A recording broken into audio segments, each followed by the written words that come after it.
because it involves the death penalty. But as chairman, I am only one.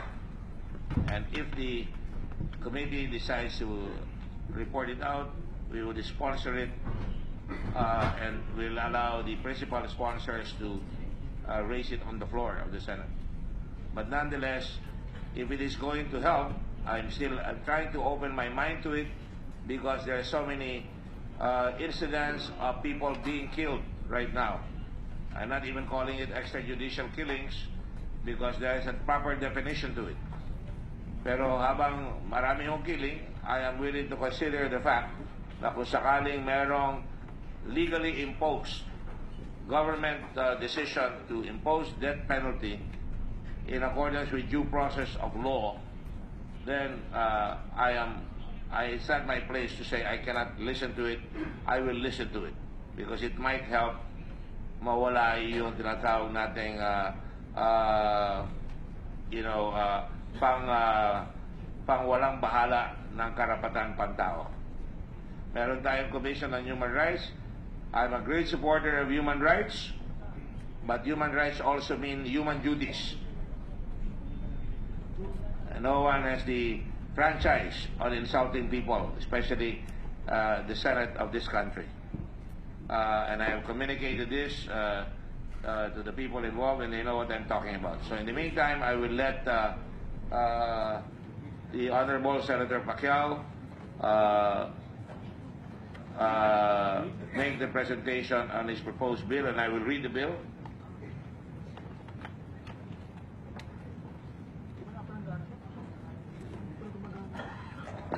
Mr. Chairman, good morning. Mr. Chairman, may I be allowed? Yes, of course, Senator. Can we have a 2-minute suspension? I'm going to raise a point of order insofar as the consideration of the bill is concerned. But before I do that publicly, can we have a 2-minute suspension? Surely. Okay. Session suspended for 2 minutes.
I'm not saying we're not going to follow it. I'm just saying we're going to follow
Session is resumed.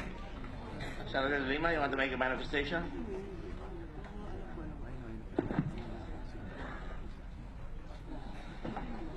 Yes, Mr. Chair.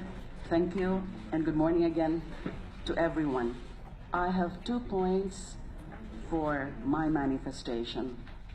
First is the ruling of the Honorable Chair to suspend indefinitely the proceedings insofar as CHR is concerned, or the participation of CHR and its witnesses in this inquiry into the spate of extrajudicial killings.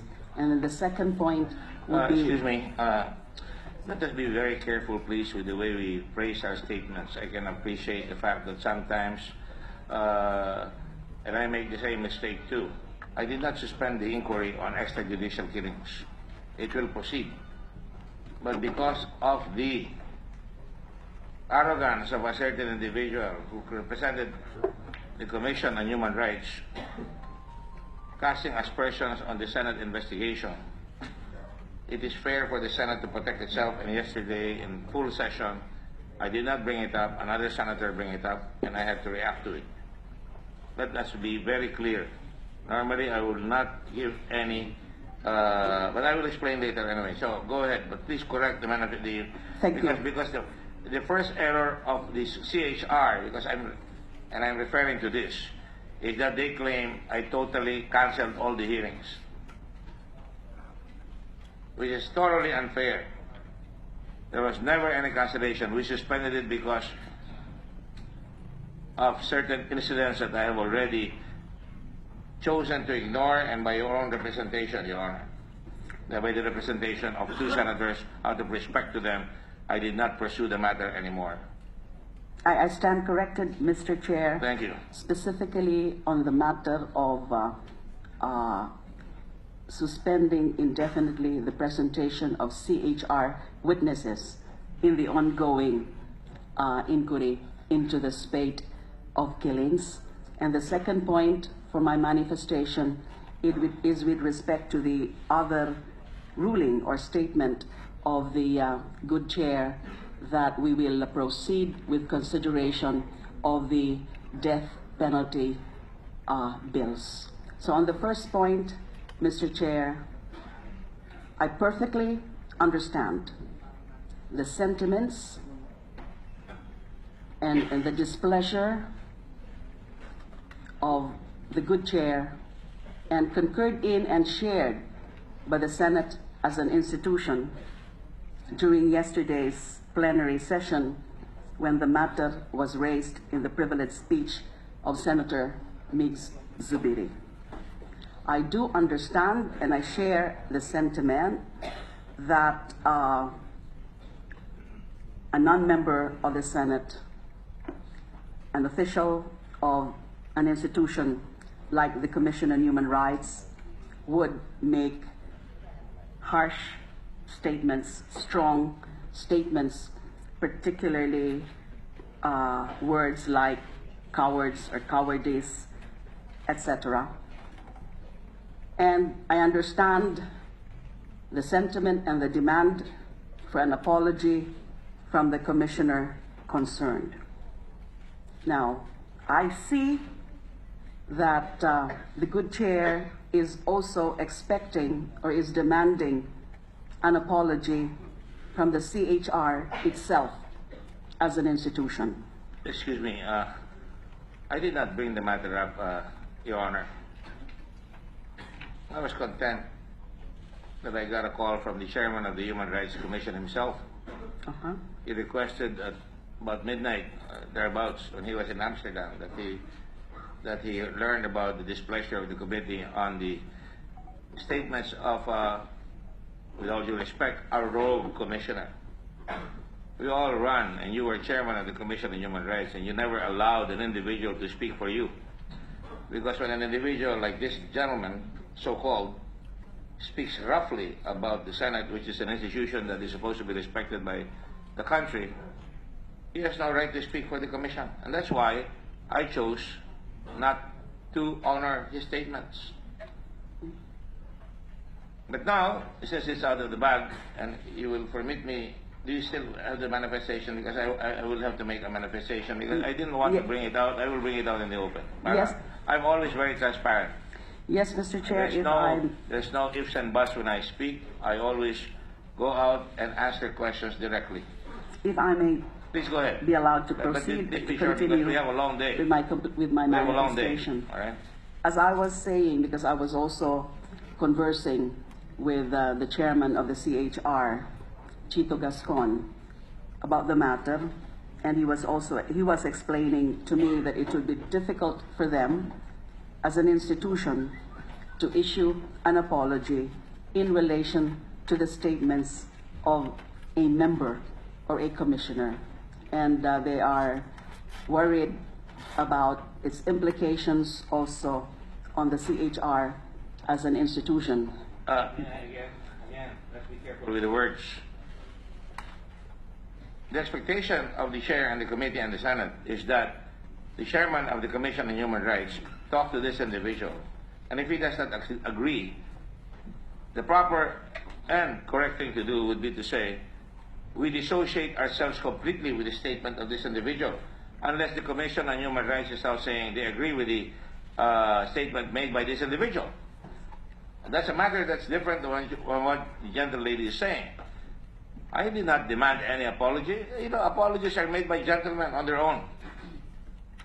You cannot demand an apology. You cannot demand respect. Respect is earned. And somebody comes out, maybe because he wants to have his 2 minutes of fame, siguro gusto niya lang sumikat, kaya hindi ko pinatulan po eh. Hindi ko po siya pinatulan, kaya lang nilabas na nga dahil tinatamaan na yung Senado na napakapangit ng sinabi.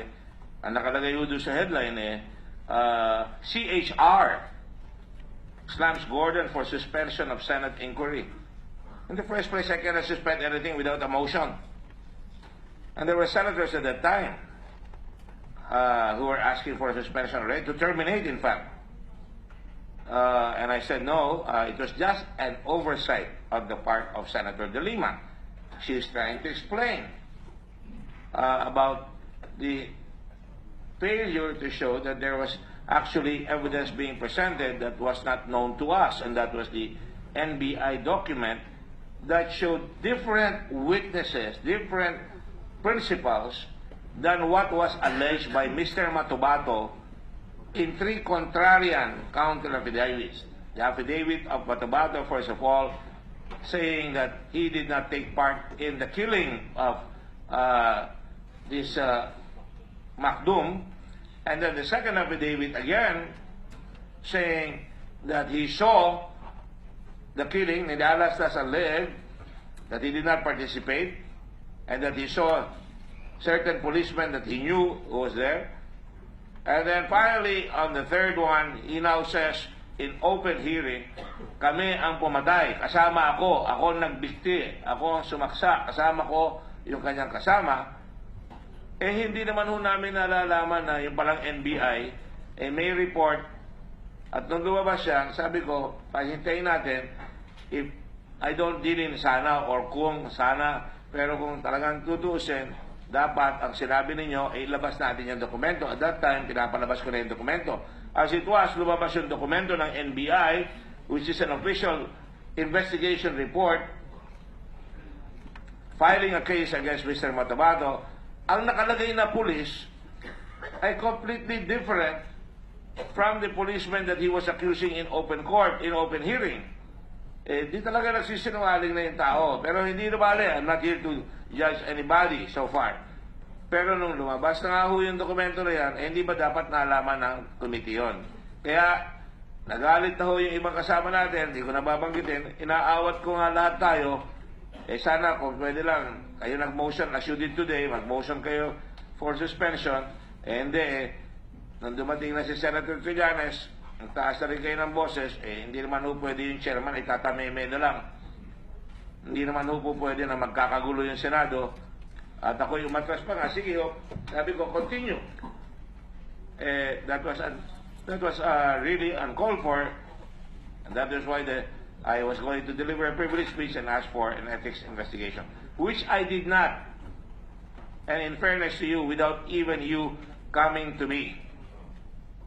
It was Senator Trillanes who came into my office uninvited, and he apologized. And I did not even announce that to the media. The media is here. They asked me anong pinag-usapan. I did not even use the word apology.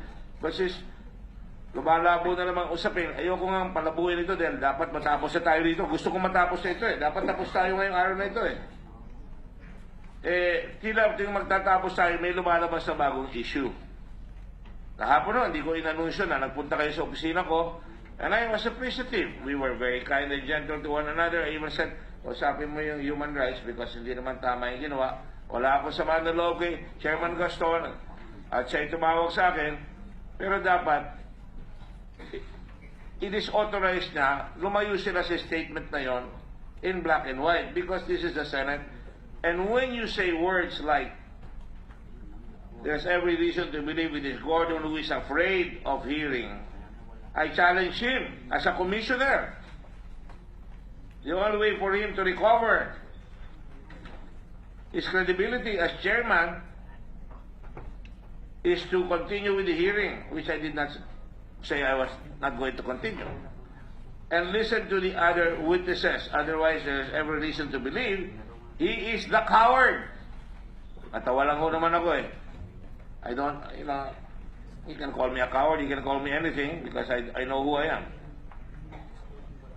And not Matubato or Delima, Cadiz said. Ngayon, nabanggit ko na yung sinabi niya. No? And then he says, so what are they talking about? That Matubato was running away, afraid to confront the other witnesses. Hindi naman ho ako nagpaalis kay Matubato eh. Tumakas ho in the middle of the night. After 13 hours of hearing, tumakas. Pinatawad na nga ho natin yan. Sinantabi na nga natin yan para matapos na ito eh. Ngayon, lumabas naman ito ngayon. Kaya lang naman ako, medyo may imutok ng konti. Tumawag sa akin si chairman at sabi niya, aayusin niya, sasabihin niya, they will dissociate it. Pero ano ang lumabas? Ang lumabas, hindi ko na sinabi ito kahapon sa kwadel. Maliit na bagay, papalakin, pero alam ko na kung anong klase ang mga tao. Sa akin, pag nagsalita kayo ng sasalita at hindi nyo sinunod, alam ko na kung sino kayo. Yan ako, pag nagsalita, talagang susundin ko yung sinabi ko. Ano ang sinabi? The Commission hopes that the Senate will come up with fair and credible results.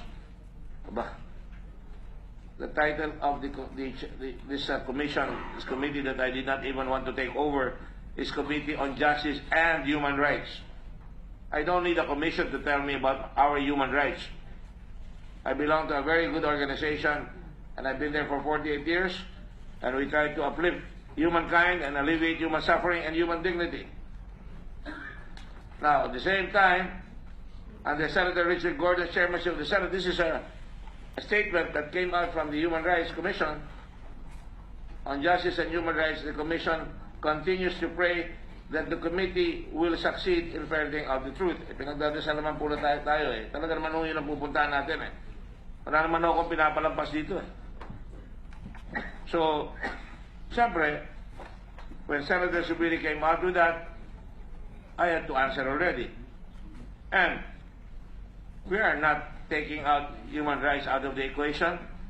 I just said, under the circumstances, kung pinagdududahan nyo ang committee ng Senado, huwag na kayo pumunta rito because the Commission on Human Rights under the Constitution is allowed to investigate and recommend the filing of cases.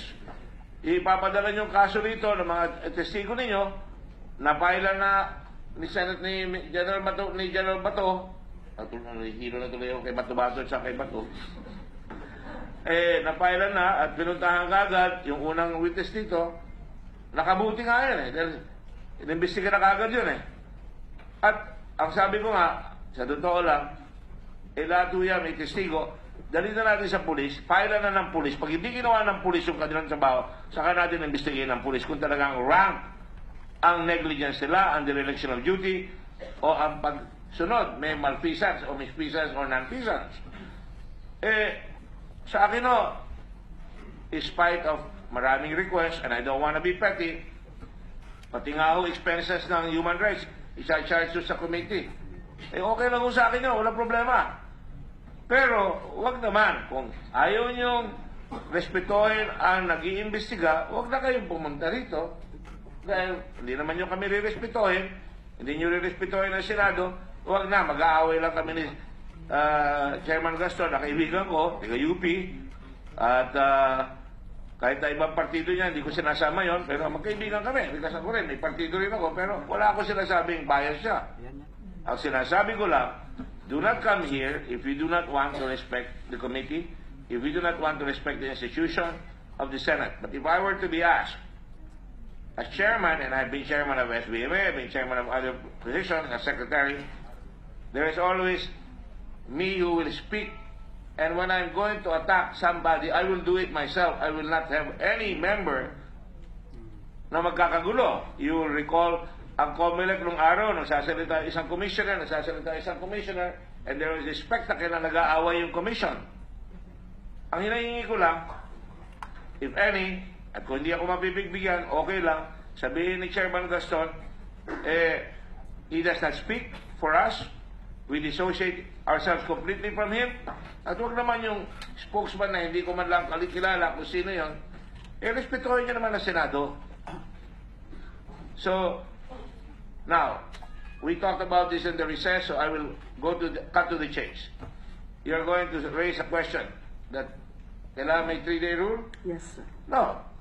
That's why I raised it before the committee, before the whole session. I said, because of this, I am constrained to go on with the hearing, call the police, and continue it and finish it without the Commission on Human Rights, because if they don't want to respect us, we will not bring them over.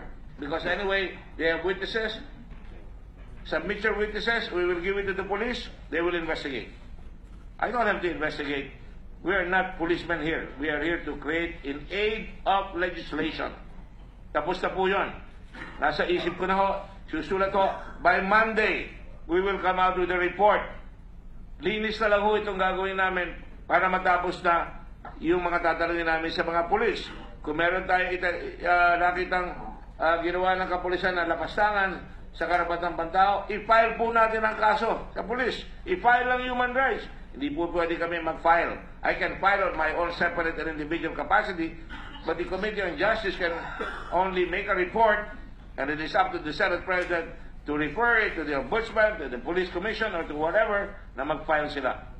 In the meantime, I do not intend to waste any more time on the issue. I don't want to be arrogant. If you disagree, take it to the floor of the Senate again, which has been done yesterday. We are going to hear, and who knows, I am against, just to show you, I am against the death penalty. My father was assassinated. A niece of mine was badly murdered by a houseboy. Nahuli ng mga pulis, mayroon ko noon. Sabi, patayin na namin, huwag yung papatayin. Ikulong natin. Ngayon may bill dito na kinausap ako ng ilang mga senador. Ano ba ang solusyon dyan? Payagan nyo na ang death penalty sa mga drugs. Para siguro, imbis na nagkakapatayan sa drugs, i-file na lang ang kaso. Gusto ko yun. Pero, I will not support the death penalty. Because sa akin, mas mahusay, ikulong, wag lang preso kabalyero. Yun lang ang gusto ko sabihin dito para malinaw na ho. And I will give you a minute to conclude para matapos na po. That is what I'd like to state here. In front of Chairman Gaston, who's there, I would like nothing better for him to come here. But for so long as Chairman Gaston and the Commission does not dissociate himself from this rogue individual, whom I don't even know, the Senate doesn't even know, who dares accuse the Senate of all of cowardice. I'm a senator. You know, sabihin niya sa harap ko yan, hindi naman ako matapang na tao, pero huwag niya sasabihin sa harap ko. Alam ko naman, magaling magtago yung mga cowards eh. The real cowards are those who die 1,000 deaths because they cannot confront. So, they want to confront the newspaper? Take it to the newspapers. It sells the press. I'm not going to reply to it because I will not even give it the dignity. Kaya lang lumabas ito because ito nangyari. It is a failure on the part of the Commission on Human Rights. I'm being judgmental. That is my personal opinion. That if I was chairman of the Human Rights Commission, isang tao ko, isang commissioner ko nagsalita, Partner naman, hindi naman dapat sa sinabi mo. I would have to dissociate myself from that statement. And any other commissioner here can dissociate himself if they wish to. But please do not write me a letter saying we hope and pray that the Senate will ferret out justice. That is what we are here for. To ferret out the truth and to go to justice. That is what I accepted this commission for. I am overloaded and I like it. I'm used to work. 13 hours. That has never been done here on committee hearing. I had to, all the others had to suffer for it. My staff has to suffer. The staff of the senators have to suffer. 6 hours before. So dapat ho, respetuhin niyo. Hindi kami nagbibiruan dito. Gusto namin matapos ito para maka-agwanta po tayo. And if I may say, lahat kami ayaw namin ng patayan. Walang Pilipinong gustong patayan.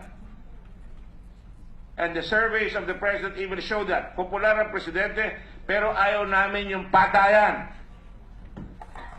You all know that. Hindi ho ako sumusunod sa uso. Kanya-kanyang paninindigan. Yun lang ho. May I continue, Mr. Chair? Yes, you may. You have a minute. Thank you. I do not wish to make any counter manifestation or counter statement in reference to what happened during that proceedings on which led to the outbursts. So may I just go back to the 2 points that I was mentioning. First, in relation to the suspension of hearing out the CHR witnesses on account of these unfortunate comments and statements from one of the commissioners. I am constrained, with due respect, Mr. Chair, to suggest or even to move that we allow the chair of the Commission on Human Rights to speak, say something, because certain statements are also being attributed to him. My statements and the statements of the Honorable Chair. So I think it is but just fair, just and right that we give the chair of the Commission on Human Rights to make a statement, to explain the side of the Commission on Human Rights. Because the CHR witnesses have been prepared, have been ready, have been waiting since day one of this ongoing Senate inquiry. From the first hearing where I presided, they were there. And some of them come from the province, and they've been waiting to be presented before this body. Yes, this issue about that unfortunate statements attributed to one commissioner has created this situation where both institutions seem to be now at loggerheads. Institutional integrity, institutional It's institutional integrity, because when I was talking to the chair, he's also pointing, he's also saying that this also involves the CHR as an institution. If the CHR will simply issue an apology for something that he has not done or stated as an institution. There are other remedies, Mr. Chair. If we want to go after the so-called rogue commissioner because of such expressions of his opinion, such expressions of his sentiments also with respect to the goings-on in the ongoing, in the Senate inquiry, there are other legal remedies, like first, requiring him to show cause. Why? I'm sorry, he should not be, has expired. he should not be cited in contempt. It's also my prerogative, Mr. Chair. The lady's minute has expired. The committee has the prerogative to continue on with the hearings. I have a motion, Mr. Chair. Go ahead and file the motion. State the motion. Can we tackle this? Because it's a motion. State your motion. Do not do so. My motion is for the committee to allow or give opportunity for the CHR chairperson Gascon, to explain the position of the Commission on Human Rights on this issue about the statements being attributed to one commissioner. And secondly, Your Honor, I have not gone yet to the second point with respect to the issue of whether or not it is proper for us to tackle the death penalty bill in the absence of compliance with the 3-day notice rule. Yes, this was mentioned yesterday by the good chair in the course of the proceedings yesterday at the Senate by way of his comment or reaction to the privileged speech of a member. But let's take note, please. Let's remember that the matter of the EJKs is before a committee or two committees, the Committee on Justice and Human Rights and the Committee on Public Order and Illegal Drugs. The matter is not before the plenary, and there was no proper motion filed or raised at yesterday's plenary session about the propriety of tackling the death penalty bill in the course of this inquiry into the extrajudicial killings. I think the other members of the two committees would want reasonable opportunity also to go over and study the death penalty bills. I, for one, just like the good chair, is against the death penalty. I want to participate thoroughly in the discussions and the deliberations, and therefore I would want reasonable opportunity also to tackle that bill. Let us invite also appropriate resource persons in tackling a very important piece of legislation, the death penalty bill. We cannot just infuse it in the ongoing inquiry into the extrajudicial killings, because that is the very subject matter of this inquiry. So I raise a point of order, and I would want that also decided on by the committee. I will not be dissuaded. So I have two motions, Mr. Chair. You Thank can you very only much. have one motion at a time, and you're out of order. Let me just say this. Yesterday you apologized to me, and I did not even bring it up. Now you're going against the issue, and you're going against the grain. Now let me just finish. You cannot control this the way you controlled it last time. I don't want to fight with you. I respect you, but let me just point out, I am not going to veer from the purpose of this investigation. The whole hearings have been, so convoluted by all kinds of detours. The hearing started with an investigation on extrajudicial killing, and then all of a sudden, from out of the blue, an individual named Matabato was brought in, no affidavits, and the hearing was conducted. That resulted in a fiasco where, unprecedentedly, the chairman was removed for lack of objectivity. And yet, you cannot blame this representation, because I went over backwards again. Without postponing the hearing, we went on as scheduled. We continued with Mr. Matabato even if it was going to derail. There were inconsistencies. And we're not judging. We can prove that. I have all the charts to show that. But we continued on with that. It was a wild goose chase, and at the last minute, he disappeared. After 13 hours, when the moment of truth was going to go there for the confrontation with the people he was accusing, he left, only to discover that he had pending warrant of arrest. And now he's incarcerated in jail. And he should be brought to justice.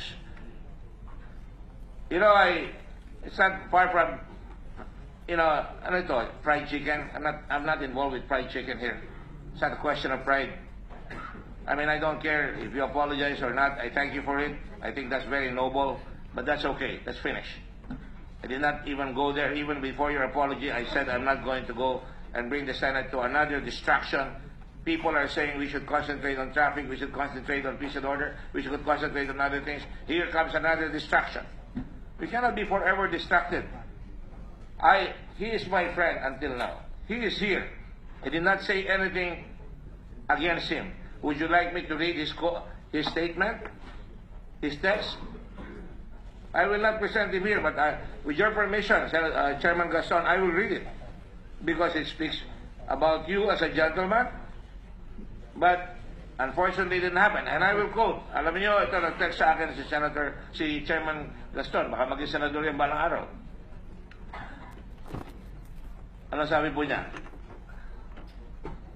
Binasa ko po ito sa Senado kahapon. Kaya sabi ko, hindi na kailangan eh. Good evening po, Senator Gordon. I am currently in Amsterdam and heard about the news report that one of our commissioners criticized you. This is not the position of the commission and back. And sabi niya, and I apologize for whatever aggravation this may have caused you and the honorable members of the Senate Justice and Human Rights Committee.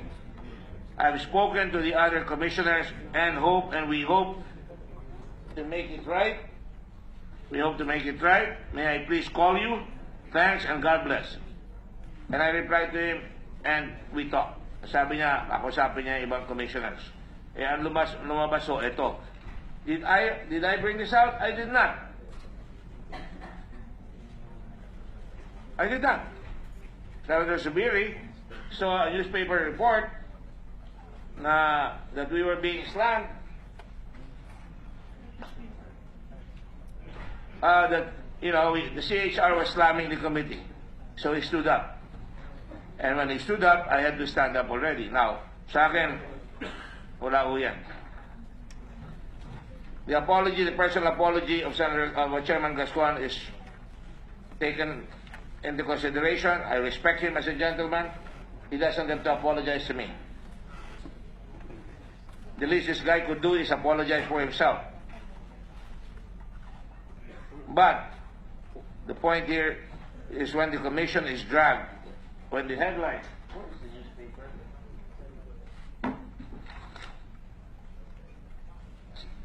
Not here. When the newspaper, which I brought in a while ago, came in and says, big headline, CHR, talagang magkakaroon talaga ng issue dyan, which I did not raise. Tama na sa akin yan. Sabi na ni Chairman Gaston, pero lumabas na nga yan, pero lumabas na nga, ano ba ang gagawin? Papapuntahin niyo pa si Chairman Gaston and we will be diverted? I think that I don't have to do that. I think, eto binasa ko na, that's good enough for me. Mr. Chair, I'm withdrawing momentarily my second motion while we take up my first motion. I'm reiterating. The chair is confused. Which motion are you talking My about? first You cannot have motion- two motions. My first motion, Mr. Chair, is to allow the Chair of the Commission on Human Rights to speak and to explain the side of the Commission on Human Rights on this issue at hand. Thank you. That is a pending motion. It has to be resolved first. Thank you. There doesn't seem to be any member of the committee here. Are we going to vote each other here?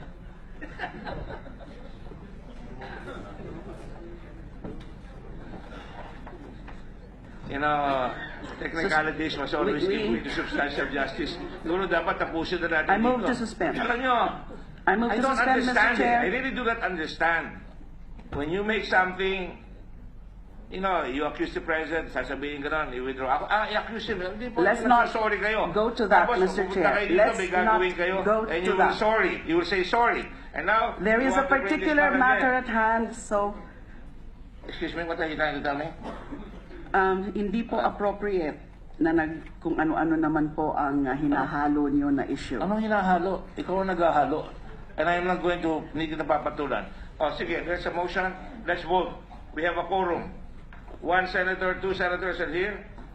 Let's vote. There's a motion that says we should bring Chairman Gaston in. Senador na palagi, 3 beses na. Baka mag-senador ka na. Alright? As many as are in favor of bringing Chairman Gaston, pang-apat na, to testify here. As many as are against? Walang boto. What do we do now? Then I raise the second motion. We defer at the moment. The motion is overruled because there is no vote. Okay? I will raise it again at the proper time. You can raise anything at the proper time. May I raise the second motion, or reiterate my second motion on the propriety of taking up the death penalty bill without compliance with the 3-day notice rule before this committee. I move that we defer the taking up of the death penalty bill until such time that there is compliance with the 3-day notice rule to afford the other members of the committee sufficient notice, as well as notice to resource persons. Is there a second? There appears to be no second motion, so the motion is overruled. Let's proceed. You may bring it up to the floor next time. It's better to bring it to the floor where everybody is here, because I brought it to the floor last time and you were there, you did not say anything. We shall now do it. You know, I'm sorry, I don't really cherish these discussions that are Senator Raquel, are you ready to make your presentation on the death Just for penalty? the record, Your Honor, Mr. Chair, just for the record, You are speaking on the record all the time. the We have not turned plenary, off the microphone. the plenary proceedings yesterday was not the proper forum or venue. I stand corrected. to raise You're the all matter. obviously, you all have the answers, and I bow to your knowledge. It is The brilliant. proper forum is It is before brilliant. the committees themselves, not the plenary, because the matter of the EJKs is, and the other, and even the death penalty Noted. With the bill chair will now proceed. has been Go ahead. referred Go ahead. already Senator Pacquiao is to the recognized. committee. You are not recognized anymore. Thank you. Very much.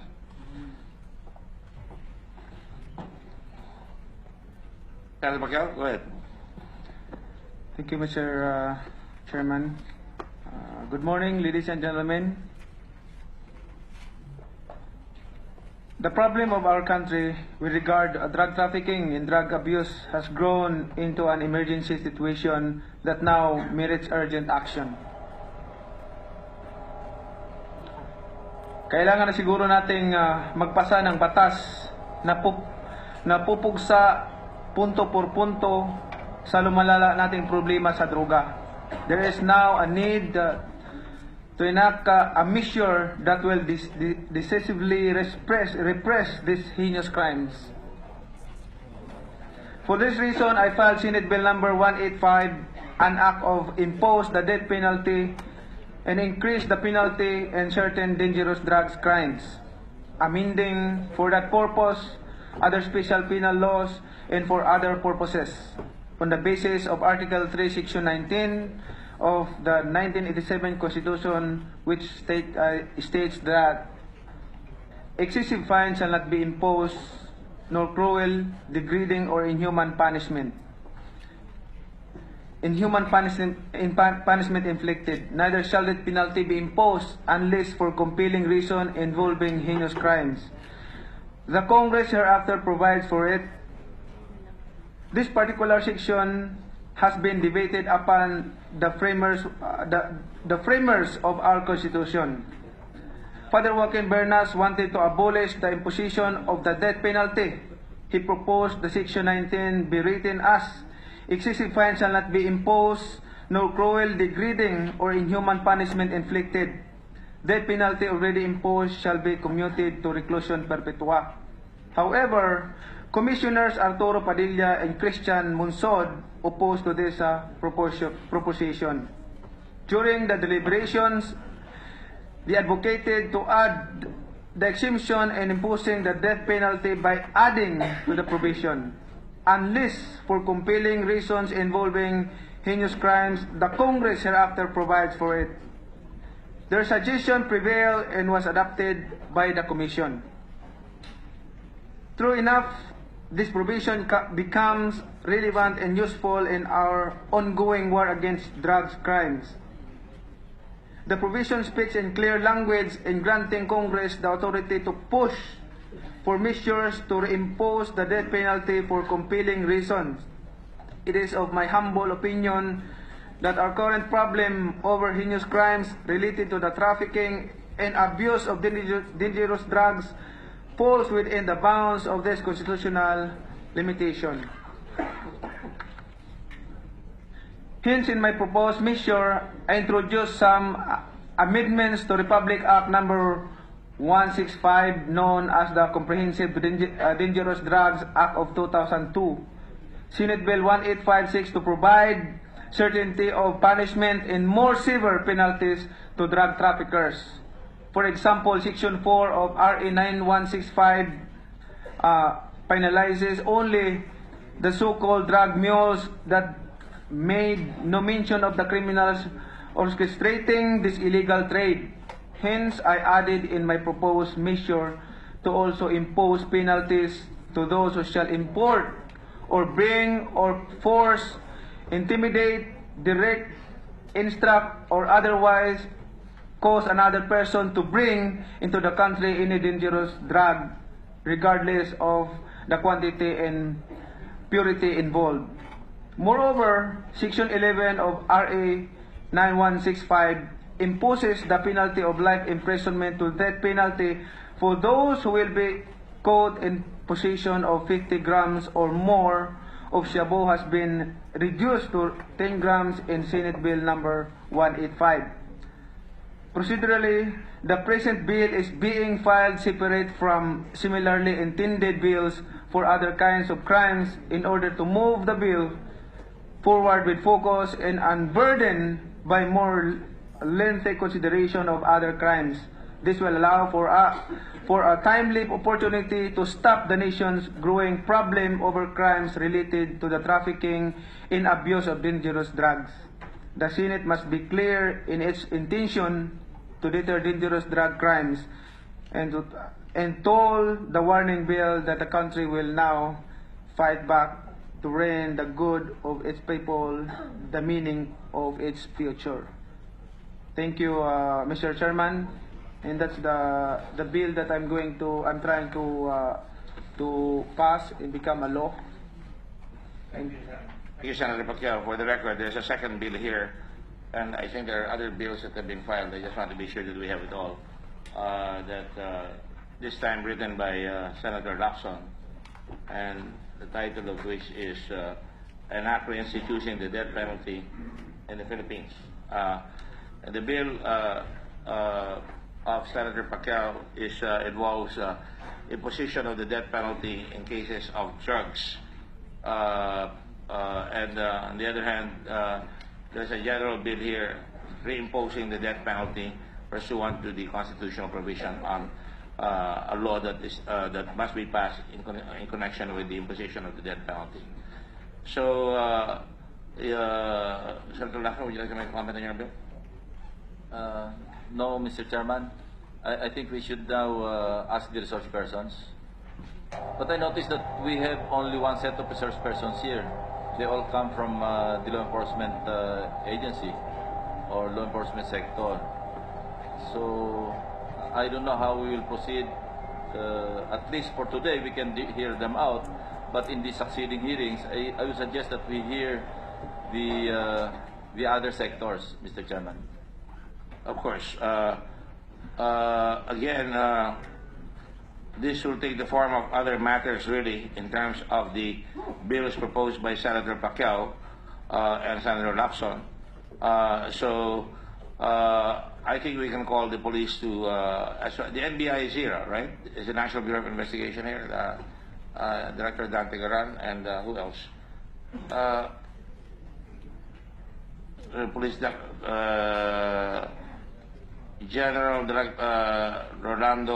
Ronald De La Rosa, who is represented by Police Chief Superintendent Edwin Roque, Chief Legal.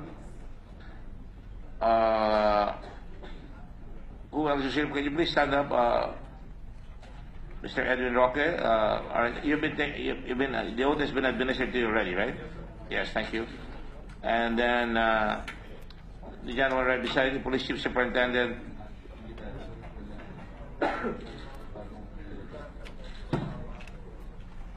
Yes. Go ahead. Who's next? Can you use the microphone, please?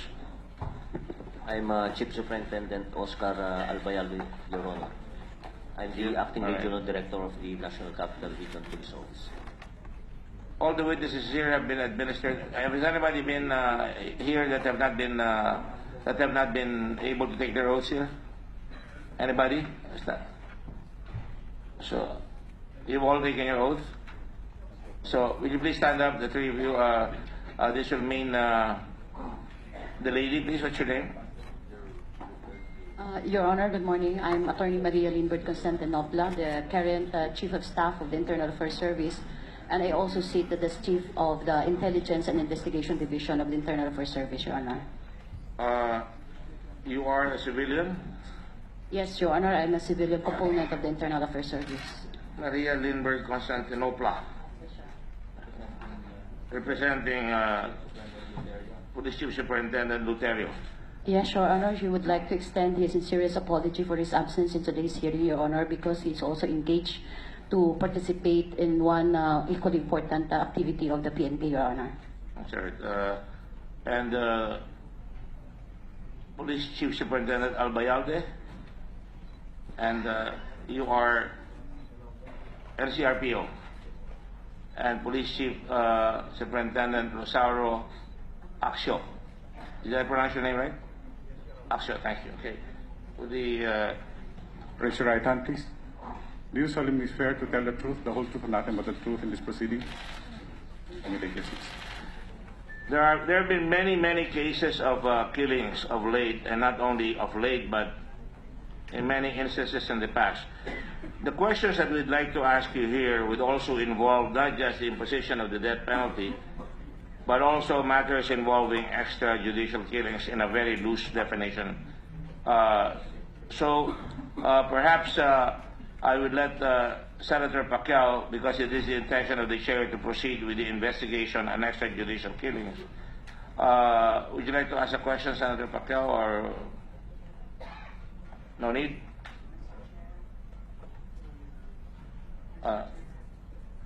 Yes. Thank you, Mr. Chair. In relation again to the issue of discussing the death penalty bill, may we know whether an amended or subsequent notice was also issued to the PNP and the other offices invited today in relation to the death penalty law or bill, and whether or not they did receive an amended notice, whether they are prepared to participate in today's proceedings in relation to that bill. Are you prepared to make any suggestions on the bill and reimposing the death penalty? Anybody? Good morning, Mr. Chair. Good morning. The NBI Director is recognized, Dante Garan. We have not received an amended, what Mang Dilima was it? You have no notice. We have no notice. So at the moment, although I have in my mind personally, but it will not bring the thoughts of the Bureau at the moment. So we are not prepared, Your Honor. All right. In that case, then we will proceed. If none of you have been properly notified by the, I'm sorry that we were not properly notified by the Secretary, and therefore we will proceed now with the police and for what you were here for. I tried to finish the police now insofar as your thoughts on the matter of the extrajudicial killings.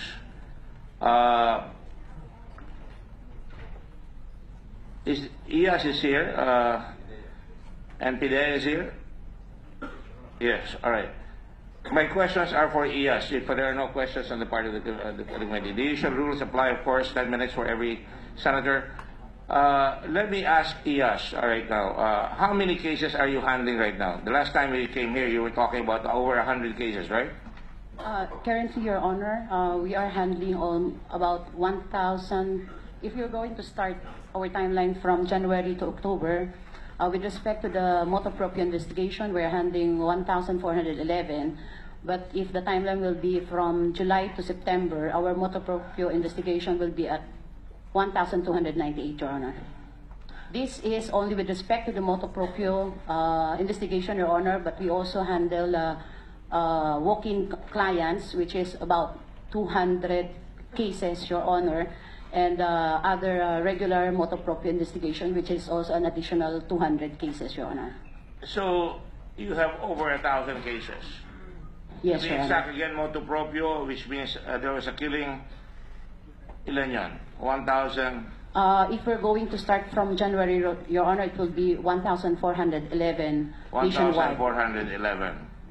All right, but we're talking about recent killings. Let's say July. Your Honor, with respect to the recent killings, we have 1,298, Your Honor. 1,000. 298. How can that be? From January up to the present, you have 1,411.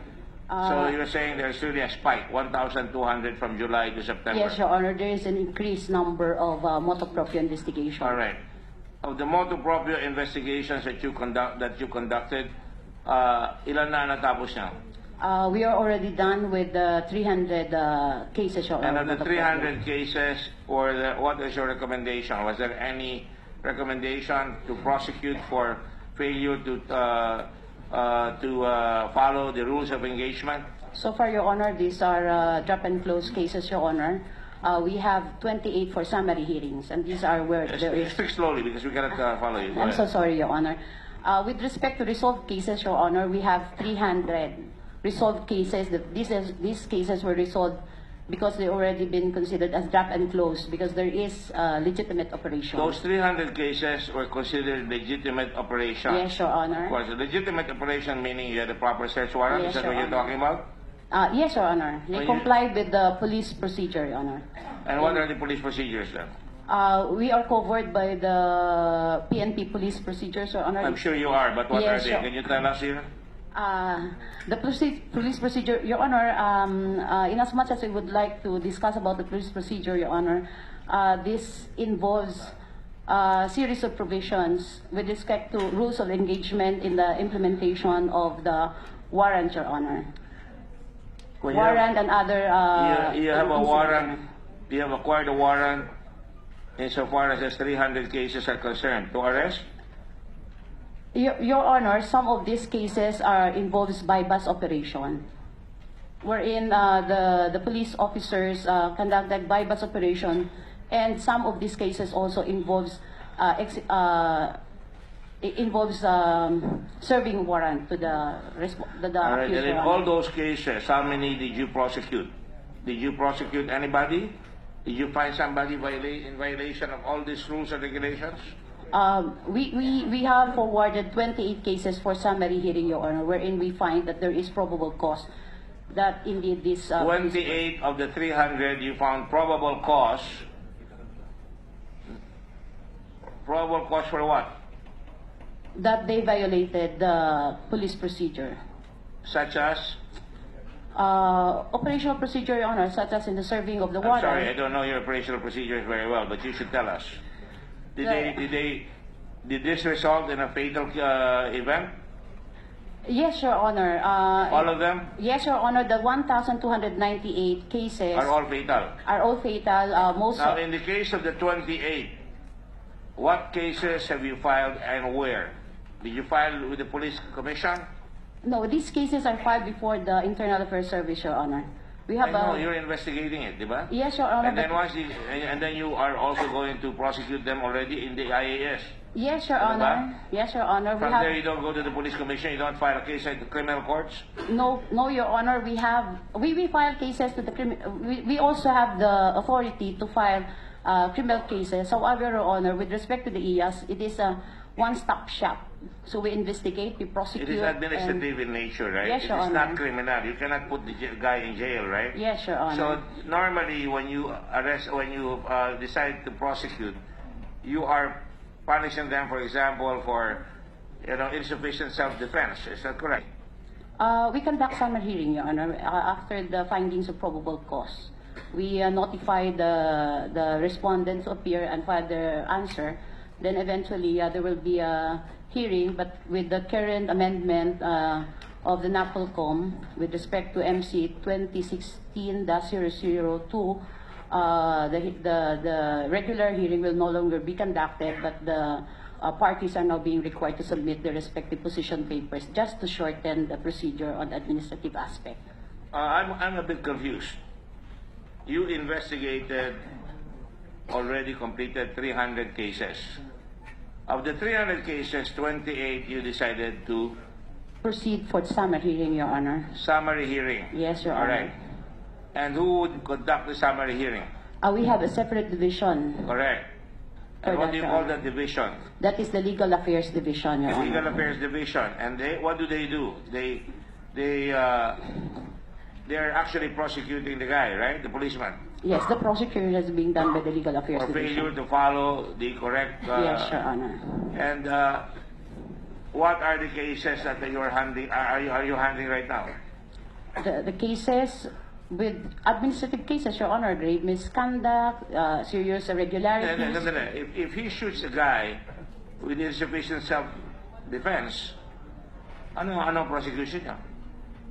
Violation of the police procedure. Grave misconduct, Grave di ba? misconduct, Your Honor. Ba't di mo sabihin? Hindi naman nalalaman ng mga tao dito kung ano yung pinoprosecute nyo eh. Yes, Your Honor. Only with the... Do you intend to file murder cases against this policeman? Yes, Your Honor. We have the intention to file murder cases against this police personnel because it is also within our mandate under How long RA will it take you to 855. file?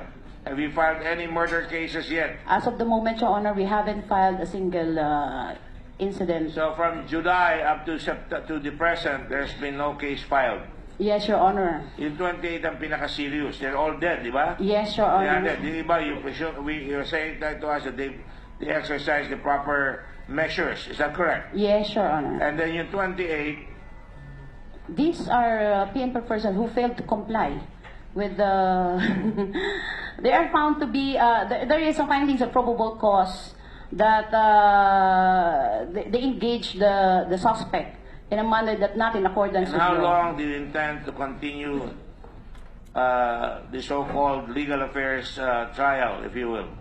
Under the MC, the new MC of the NAPOLCOM, we are bound to resolve these cases within 90-day period, Your Honor. 90 days. Yes, Your Honor, 90-day period. Have you made any announcement to the media to assure public opinion that something is happening with policemen who violate the rules of engagement? That these people, the 38, following John Doe, Juan Doe, Alfred Doe, etc., etc.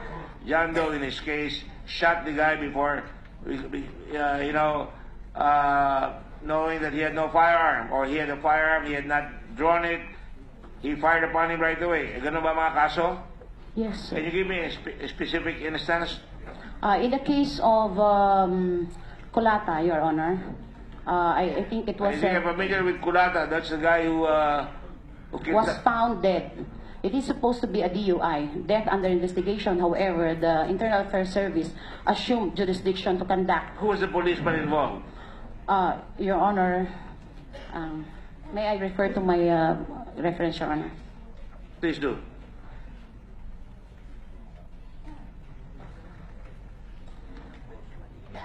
The policeman involved, Your Honor, is from Tansa, Cavite. That's the guy that we investigated, and so the name is familiar, di ba? Yes, Your Honor. Yung OFW? Yes, Your Honor. I'm sorry, Your Honor, I cannot remember, but I have to Yeah, refer that's the one, OFW. Okay, Sa checkpoint. Yes, Diba? Your Honor. Motorsiklo siya. Yes, Your Honor. Right? Yes, Your At Honor. pagbalik niya, inuli siya, di ba? Yes, Your At Honor. pagkatapos, natagpuan siyang patay. Yes, Your Honor. Allegedly, after he was released by the police, well, why can't you tell us? Why do we have to do it? Because I have to refer first, Your Honor, because you're asking about the name of the police All officer. right, Your just Honor. tell us what happened. What happened is that Mr. Colata was then going to buy something from one particular corner when it was captured by the CCTV, Your Honor. And then eventually, because he violated the traffic rules, because he doesn't have any license and helmet, he was being apprehended by the police officer and then brought to the station. While he was in the station, they discussed that they asked for apology for the violation. So the police officers, allegedly, let them go. Then after 5 hours, he was then found in one area at Tansa, Cavite, particularly in Barangay Lambingan. dead already with a placard that huwag gayahin, pusher ito. And is a policeman involved in the killing? Yes, Your Honor. Alleged, this is the findings of Obviously, the... because he's... Obviously, di ba? Do you have the name of the policeman? Yes, Your Honor, we already filed a case against PO2 Ives Yolon, PO2 Emerson Dizon Ocampo, PO1 Edgardo de Guzman, and 1 PO1 Hernan Romanes, Your Honor. And all of them are accused of liquidating the guy. Is that correct? Yes, Your Honor. And you approve of that? This is Obviously, for because you summary, filed it Your before Honor. the Legal Affairs Division. Yes, this is for summary, Your Honor. I cannot make prejudgment on the case, Your Of Honor. course, summary hearing means that, mabilis yan, right? Yes, Your Honor. So, gumalaw kayo, 4 na pulis ang kinakasuhan nyo ngayon. So, do they have lawyers, the policemen? Unahin ko muna yung mga pulis. Do you have witnesses from the complainant? O, wag na yung pulis, yung complainant na lang. Insofar as Namatayan. the witnesses, Your Honor, there is no witness to this particular case. However, the fact that they were there... In the custody of these police officers. Yes, Your Honor, there seems to be a prima facie evidence, and in fact, there is findings of probable cause. That's the reason why we Yung forward. mga taong namatayan, hinahabol kayo doon, napupunta ba doon sa hearing? No, Your Honor, we volunteered to go to their place and interview them. So, in-interview nyo sila? Yes, Your Honor, I asked my staff to go from the headquarters as well as from the region. Saan ginagawa yung hearing ninyo?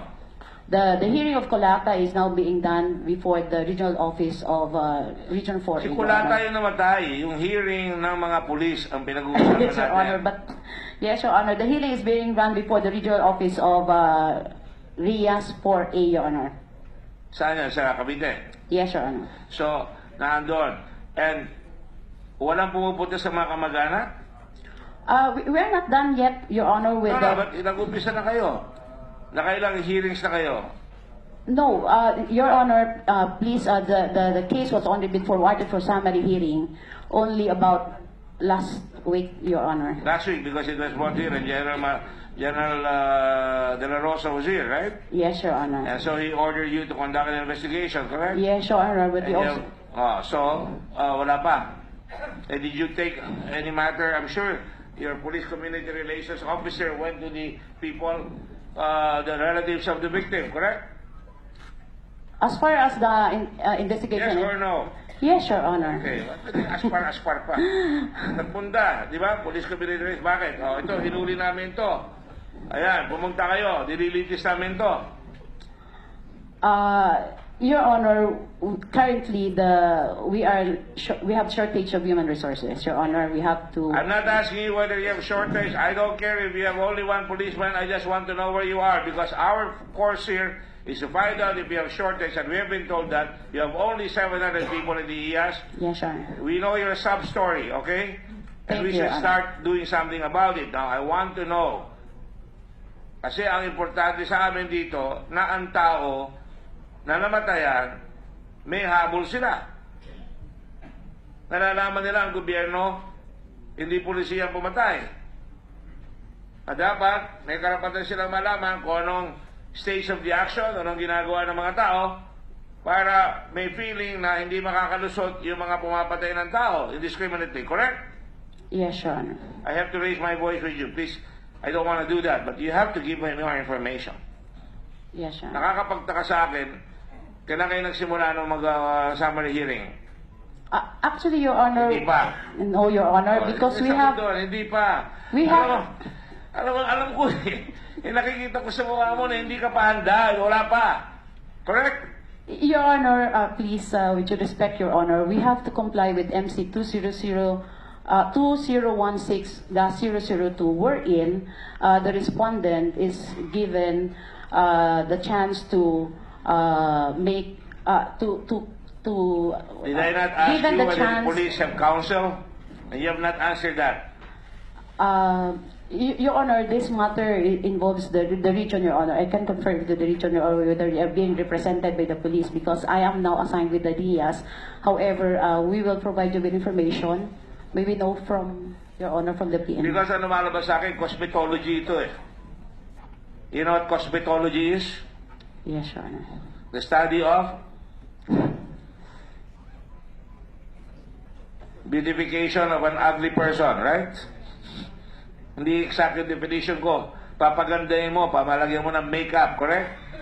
Nabisto rito yan, nagalit si General De La Rosa, iduli nyo, may kaso kayo, pero hanggang ngayon, hindi ba dapat, isang linggo na yan eh, dapat meron na kayong rason na yan for killing, di ba? Na ang tinatanong ko, lumipat tayo pansamantala. I commend General De La Rosa. He ordered an investigation. We will follow up this case because hindi pa nyo talaga nasisimulan yung kasong yan. Correct? Your Honor, with due respect, Your Honor, we have to comply with the provision of I the know MC. you have to comply. That's why I ask you, a lawyer ba? Hindi mo alam. Alam mo ba? As far as I'm concerned, Your Honor, we are conducting motu proprio investigation in this Ay, naku, case. ano may motu The, proprio na yan? the prosecution, Your Honor, of the IAS will be representing the complainant, Your Honor. We are the nominal complainant in this case, Your Honor. I know. When you yes, file Your this case, it will be in the name of people of the Philippines before against these people, correct? Yes, Your Against these Honor. policemen. So, tinatanong ko lang, anong stage wala pa? Sa totoo lang, wala pa. No, we have initially conducted our No, I investigation. commend General De La Rosa. Gumalaw siya. Kinasuhan niyo yung 4. Pero saan pupunta yan? Oh, let's go to another topic. Give me a situation where out of the 28, ilan ang pulis doon na nakamatay, na allegedly nagbarilan? Na sinabi nyo, hindi tama yung pagkabaril. Pagkapatay. All the 28, Your Honor, is with the allegation that All the 28. Yes, Your Honor. Sabi ko Otherwise- na yung case ni Kulata, hinuli nyo lang yung pulis dahil sila ang huling humawak kay Kulata. Last touch sila. Your Honor, Hindi please. nagbarilan yun. Your Honor, please, may be stand corrected, Your Honor. With respect to Colata, we are still conducting a pre-charge investigation. I'm so sorry, Your Honor, pre-charge investigation because we are bound by the MC, if you will allow me to continue, Your Honor. We are bound by the MC 2016-002, wherein the respondent is given the right to submit his counter affidavit within 5 days from receipt of the information that there is a case filed against him. So this is the reason why this case is now for pre-charge investigation and not part of the 28 for summary hearing, Your You were Honor. the one who raised Kulata out of the 28. It was not me, correct? Yes, So, Your Honor. I ano stand ba? corrected, Your Honor. You stand corrected, don't Yes, Your Honor. With respect to the Colata, is still for pre-charge investigation, Your Honor. All right. I have already gone beyond that. Let us now go to the other 28 na sinasabi mo. So, 29 yung sinasabi mo. 28 ngayon. Yung sa 28, bigyan mo ako ng sitwasyon na yung pulis nakipagbarilan. Alam mo, yan ang issue ngayon sa buong mundo. Ang dami namamatay sa barilan. And ako, naiintindihan ko yan. Sinasabi ko nga sa mga tao, pag sinasabi ng Pangulo, sinasabi ng mga hepe, na pag may baril yung kalaban at bumunot, maunahan nyo na. And because of that, lahat ng mga uhuli yung drug pusher, magkakarga na yan. Lalaban na yan ng baril. Ngayon, 28 ang nahuli nyo. O ano yung 28 na yan? Sino yung nakipagbarilan? Your Honor, could I ask for our reference because all of these cases within the region, but we have a copy right now of these cases, Your Honor. I would just like to confirm with my staff, Your Honor, for a while, Your Go Honor. ahead. You're allowed.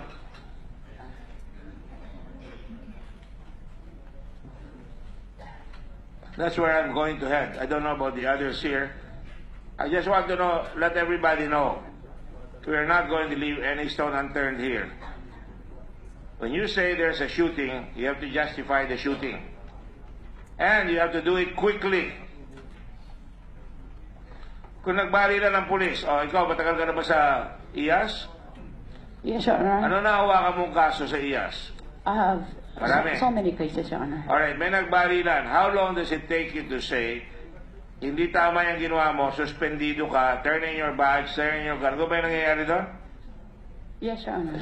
Yung baril mo, suspendido ka, you're confined to quarters, or Not in all cases, Your Honor. anong kaso? Halimbawa, give me some case. I am the one who No, investigates. no, just tell me. Anong Akimonan sinasabi? case, Your Honor. Pag nakabalil yung pulis, anong ginagawa niya? We conduct ballistic examination on the firearms. We requested... No, I know that. Yung ballistics, sa aralin nyo. Yes, Eh, sir. sinasabi ko na, Nakita nyo na, o gaano katagal yun? Ang tinatanong ko, gaano katagal pagkatapos magbalilan, yung malalaman na yung pulis hindi ginawa yung akdang nakalagay sa kautusan na dapat huwag ka mamamaril ng tao kung di ka babarilin. We are Anong supposed... procedure pag nanghuli ka? Di ba taas ang kamay? Kakapkapan nyo. Hindi lang taas ang kamay. May baril. Bitarin nyo kagad. Tama o hindi? No, Your Honor. Mali. O, give me a case do sa 28 na gano'n na nangyari. Nobody's gonna get a pass here, in spite of what other senators are thinking. Okay, Your Honor, one case at Pasay, Your Honor. One particular case in Pasay, wherein we are already done with the summary hearing. In fact, the result of the case has already been forwarded to the disciplinary authority right now, Your Honor, for his signature and approval. Ito yung nakakulong sa Pasay. Yes, Your Honor, the O, detainee... kwento mo ang facts. Yan, nakikinig ang buong Pilipinas dito. Sige, kwento mo. Ano nangyari sa Pasay? Based on this particular case, Your Honor, the suspect, the one killed were actually detained at Pasay. Alright, before we go any further, I will go back to you. I want a list of the 28 cases that you say involve firearms, nagkabarilan. Gusto ko ibigay niyo sa akin kung anong sitwasyon dyan, and I want you to submit the rules and regulations involved sa investigasyon ninyo. Yes, Your Honor. Sinasabi mo MC22? MC-2-016-0002 MC-016. Can you? of the NAPOLCOM. Okay. 2016-002, So Your kasama Honor. rin ang NAPOLCOM dyan, hindi lang kayo. No, Your Honor. This is... with this- Ina-adapt nyo lang yung rules ng NAPOLCOM. Yes, Your Honor, because they are the regulatory body of the Philippine National Police, Your Honor. They're the one engaged into providing us the policy and the rules with respect Okay, to our... sige, proceed. So sa 28, sino pa? Ano nangyari doon sa Pasay? Kwento mo na yun sa Pasay. Mr. Chairman, Your Honor, Yes. may I just interject related to your line of questioning? Please go ahead. Have you taken over the investigation of that incident last October 9 in Oriental, Mindoro? yes, Your Honor, So we what's already the acquired initial- jurisdiction. What's the initial finding? The initial finding is that there is no need, Your Honor, to with respect to the Mindoro case, Your Honor, we proceeded with the pre-charge investigation because there's no need for us to conduct motu proprio investigation simply because the police personnel No, here. what's your initial finding? Our initial finding is that they are involved, Your Honor, and that they should that's be not what charged. I want. What's the motive? What was the motive in the shooting incident? Because it turned out that the masked men are actually police officers, di ba? Yes, Your Riding in Honor. tandem, but they Yes, turned Your out to Honor. be police officers. So I'm trying to find out the motive because that's significant. Kung ang motive is, kung ang motive was to shoot them as suspected drug personalities, I can more or less form a conclusion. But kung personal, iba rin yung conclusion. So I'd like to find out from you, ano ba yung motive na na-establish nyo in the shooting incident? It is more personal motive, Your Honor, because What's the motive kung personal? we are yet. How can you say it's personal when you don't? Yes, Your Honor, because the person killed, Your Honor, in this case is a chairman of the Crime Watch. Crime Watch is not engaged into any illegal activity. So more or less, it's a personal motive on his part because he has no reason to. There is no reason for him to be killed because he's not engaged into any illegal activity. So it's more on personal motive, but this being handled by our Region 4A, Your Honor. I'm now handling 1,200 Pag sinabi mong personal motive, ano yung specific motive bakit pinatay o bakit pumatay yung pulis nung sinasabi mong crime watch? Love triangle, personal grudge, dapat may establish yung motive kung meron kayo initial investigation na kinonduct. Kasi, balik ako sa theory na i-establish ko. Ano? Kasi kung drug-related operation at police officers in mask disguised as riding in tandem, iba yung conclusion ko doon. They could be over-eager police officers na ayaw lumantad sa legitimate operation na pumatay ng drug pushers. Pwede rin namang they were instructed by higher authorities. So, sa akin, importante yung ma-establish yung motive para makadraw tayo ng conclusion. Di ba? So, ano yung personal motive na sinasabi mo? This is my opinion, Your Honor, but No, you're an investigator. You don't give us an opinion.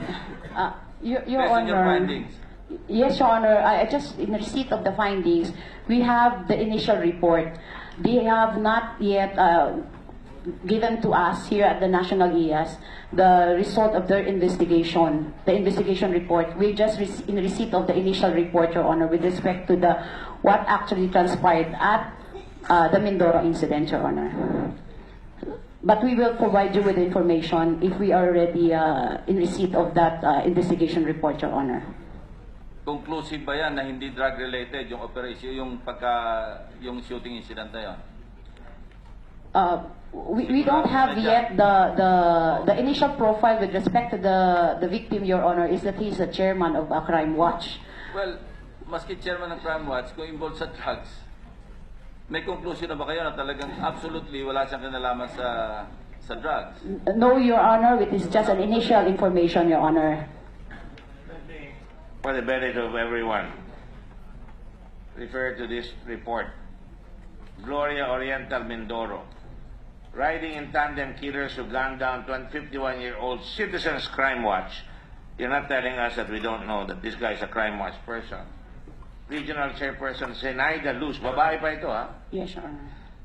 Last Sunday night in this town turned out to be 2 junior police officials. Police officials.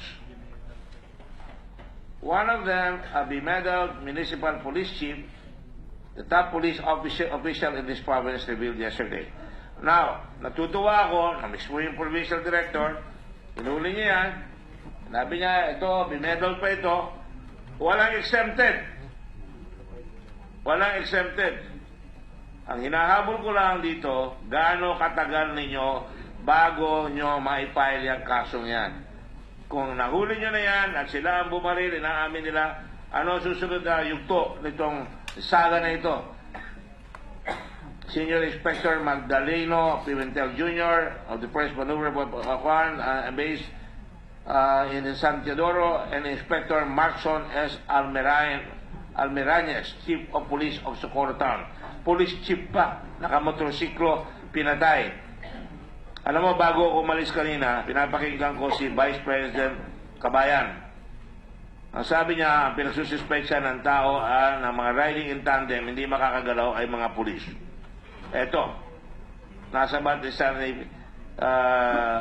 Senator Lacson, yung kaso nito, pulis mismo ang bumabaril, naka-motorsiklo pa sila. Ano ang estado ng kasong yan? It is for PCI, Your Honor, pre-charge investigation. Kailan nangyari ito? October 11 to Sunday 2016. Sunday, Your Honor. Yes, Your Honor.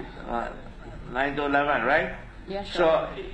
you have to expect that we're going to ask you these questions, hindi para ibilad kayo o hiyain kayo, puro para malaman namin kung ano ang gagawin nyo sa mga ganitong pangyayari. Wala pa tayo dun sa DUI, ha? Yes, Your Honor. Your Honor, the incident actually transpired in October 9. But Correct. it came to the news about maybe October 11. Your Honor. No, hindi ko ito sinisingil doon. Just want you to answer forthrightly. Yes, Your Honor. Nangyayari yan. Even in America, may mga pulis. Namamaril rin eh. Talagang nangyayari yan. Pero ayaw natin mangyari yan. So, the point is, can you give us any example dun sa 28 na sinabi nyo na, litis nyo na, nasa legal affairs. Ano yung mga kaso ngayon? Meron ba nagbalilan doon na napain nyo na hindi naman nakahawak ng baril yung tao, binaril ng pulis? Meron ba ganon? Your Honor, all of this involves shooting incident, Your Honor, but Just answer me, yes or no. I don't have any information, Your Honor, about the 28, Your Honor, but these are shooting incident. You know, I want the police. Alam mo ako, nag-mayor ako. Pinakamasamang police yung police ko noong araw. In 1 year, we turned it around. We made it the best police council in the whole country. That was way back in 1980. Yes, Your Honor. Alright? And it kept on winning and winning every year afterwards. At wala na nang mamatay sa Olongapo ng panahon na yun. Birang-bira. So don't tell me You do not know. Your Honor, I So, have... sasabihin ko naman sa inyo, But I sa can... 28, ulitin din tanong, ilan doon involving shooting incident ang na-find out nyo na yung taong binaril, walang baril, o di ka naman lumalaban, binaril, nakataas ang kamay, binaril, nakaluhod na, binaril. You know, ang media natin, malilikod siya, tama lang. Yung nangyari doon sa Caloocan, tinanggal yung lalaki, 17-year-old, pinatay. This is not gonna be a picnic, you know.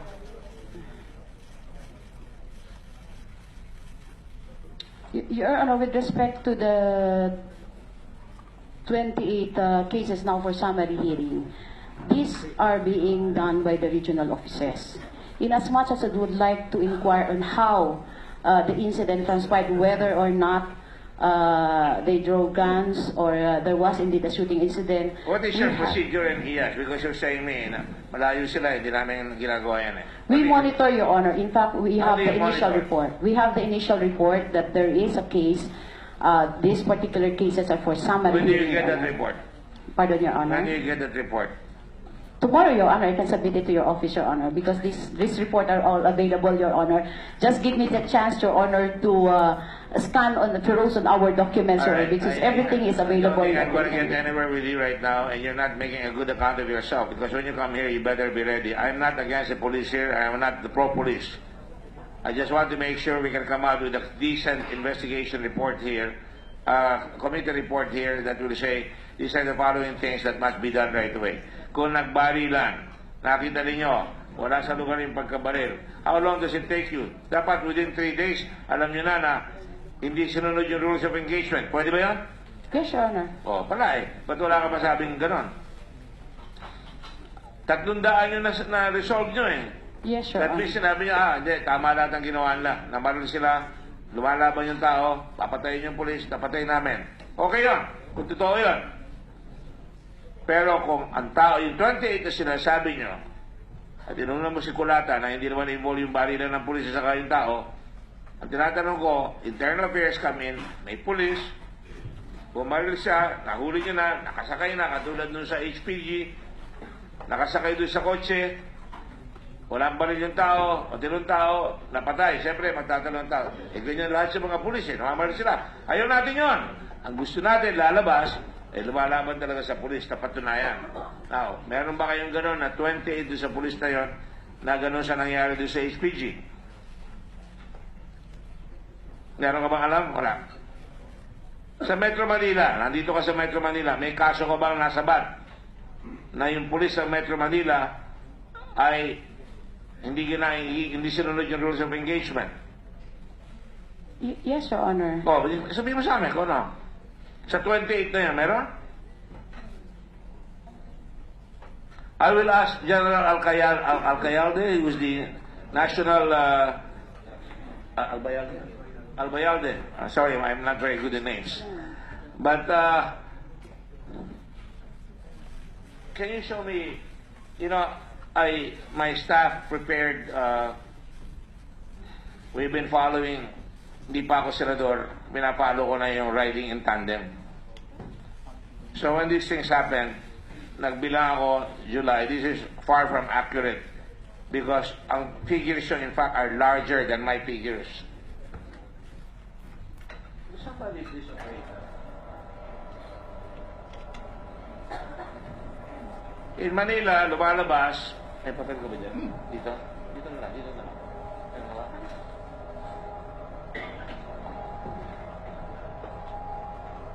I'm not talking about riding in tandem. Huwag muna yung riding in tandem. Yung muna ang mga from July to the present.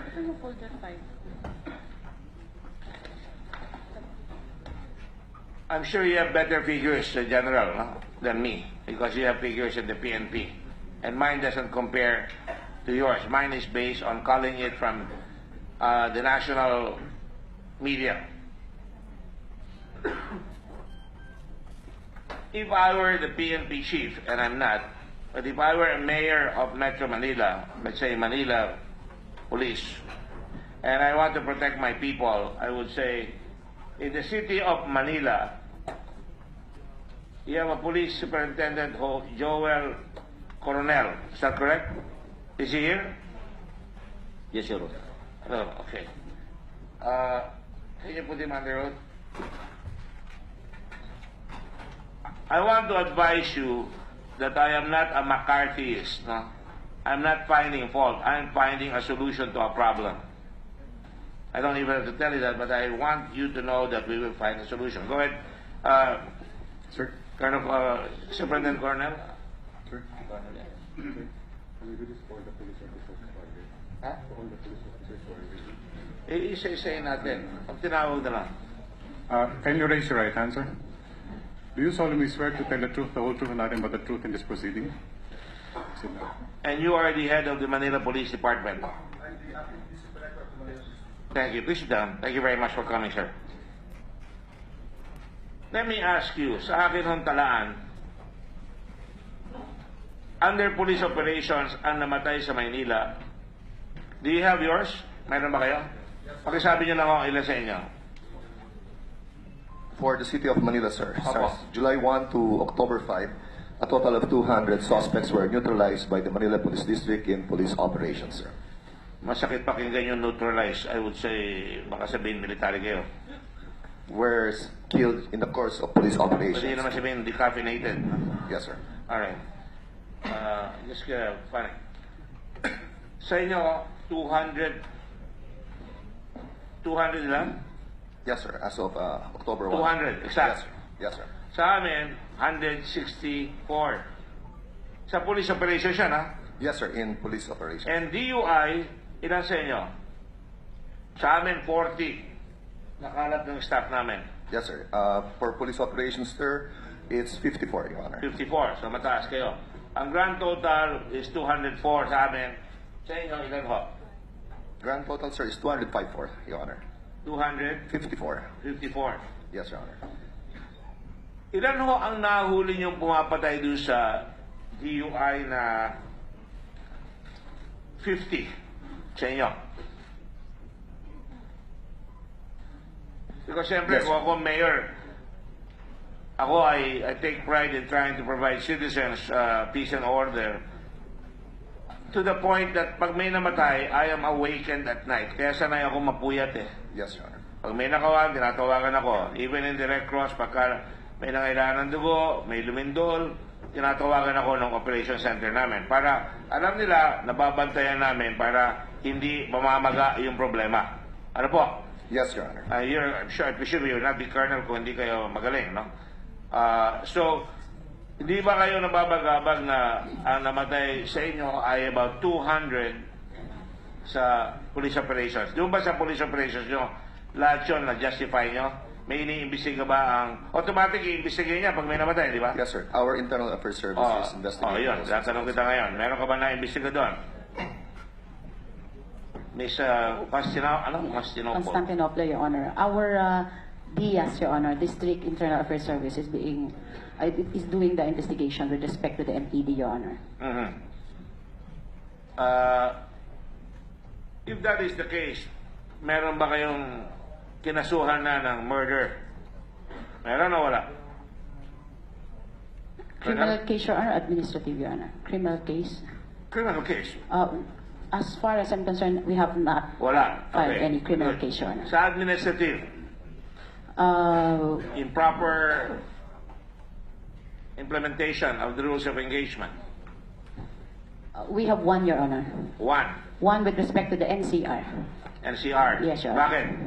That is with the case of the Pasay City incident, Your Honor. Manila ito eh. Manila, Your Honor, we are not yet done with the summary hearing, Your Honor. Not a single case was. All right. They are all under Colonel, investigation, kayo Your ba, Honor. Superintendent, meron ba kayo? Nagagalit sa akin si Senator Pimentel pag sinasabing Colonel. Superintendent, meron ba? No complaint has been filed against any Manila Police You have District personnel investigated in all of relation that. to our As police a good operations. officer, you'll say, because ayaw nyo mapagbibito kayo na nag-salvaging, hindi extrajudicial killing, salvaging. Yun ang naging akusasyon sa mga police through the years. Nagsasalvage. Extrajudicial killing represents, medyo may political accent yun eh. No? Mapatay ng labor leader, mapatay ng politiko, mga ganyan. Pero ito, salvaging, mga kriminal na nagsawa na ang kapulisan o nagsawa na yung mga vigilante, yun ang pinapatay. Walang salvaging dito in that definition. No Manila policeman has been ever involved in salvage or summary executions. That is the ideal, of course. Pero you do not have a policy to that effect. None, Your Honor. Alright. At pag nakamatay, you investigate right away. Yes, Your Honor. Sa inyo, on your own, even without IAS. Yes, Your Honor. Papaliwanag siya. Ano ang procedure? Kukunin niyo yung baril. Yes, Your Honor. Initially, after the course of a police operation wherein a suspect was neutralized or killed, our policemen will have to surrender themselves and present Is themselves. that a civilian term?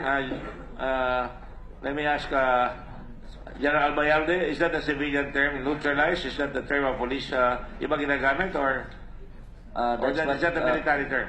That's what we have adopted, sir, instead of the word. Sa PMA, sunod yun. Yes, sir. Neutralize Yes, the Your enemy. Honor. Yes. Medyo masakit pakinggan eh. You know, in self-defense, we disable the enemy. Or not the enemy, the criminals, di ba? That term has already been in use since the time of our former Chief PNP, Senator Lacson. Excuse me? That term has already been in use since at the time of our former Chief PNP, Senator Lacson. Sige. Neutralized. Sip ka, sige ka. I will put that on record. Alright. Anyway, doon sa DUI, hindi ba masyadong marami yung DUI ninyo? 50? 54, sir, for the period of 100. Yes, sir, 54 months, incidents. that's about 50, but over 10 a month. Yes, Your Honor. Mga 42 a month, no? Yes, sir, 14 cases of. 12 a month. 12 a month. Yes, Your Honor, 12 to 14 cases a month, Your Honor, on the average. And is that normal for a city like Manila? Well, for the past 6 months, our murder and homicide rates is averaging about 21 murder and homicide incidents. And I would think it's way below the normal figure, sir, as compared to the death under inquiry. Right. I mean, of course, when you deal with averages, they could be misleading because one death of a human being is one death. That should be something that we should not tolerate, di ba? Or not even allow. And have you done any investigation who are behind these killings in 50? Yes, Your Honor. Out of the 54 cases, which we consider as death under inquiry, we were able to clear 9 incidents with the identification of 7 suspects. Of the 7 suspects, 4 also were already killed in the course of police operations arresting them, Your Honor. And who were these suspects? I have. What is the nature of their livelihood? Or Yes, sir. I understand in these 7 cases, they are all drug-related. Wherein the persons initially killed under the death under inquiry cases were former cohorts, accomplices of the other suspects in the drug trade. and why would they be killed? Have you established that? I understand, sir, that there were 3 motives we uncovered or discovered. First is very common is the non-remittance of collection money insofar as drug money is concerned. Nanunuba. Hindi po nakaremit, sir, yung suspect. Nanunuba. Hindi Yes, binabalik. Yes, sir.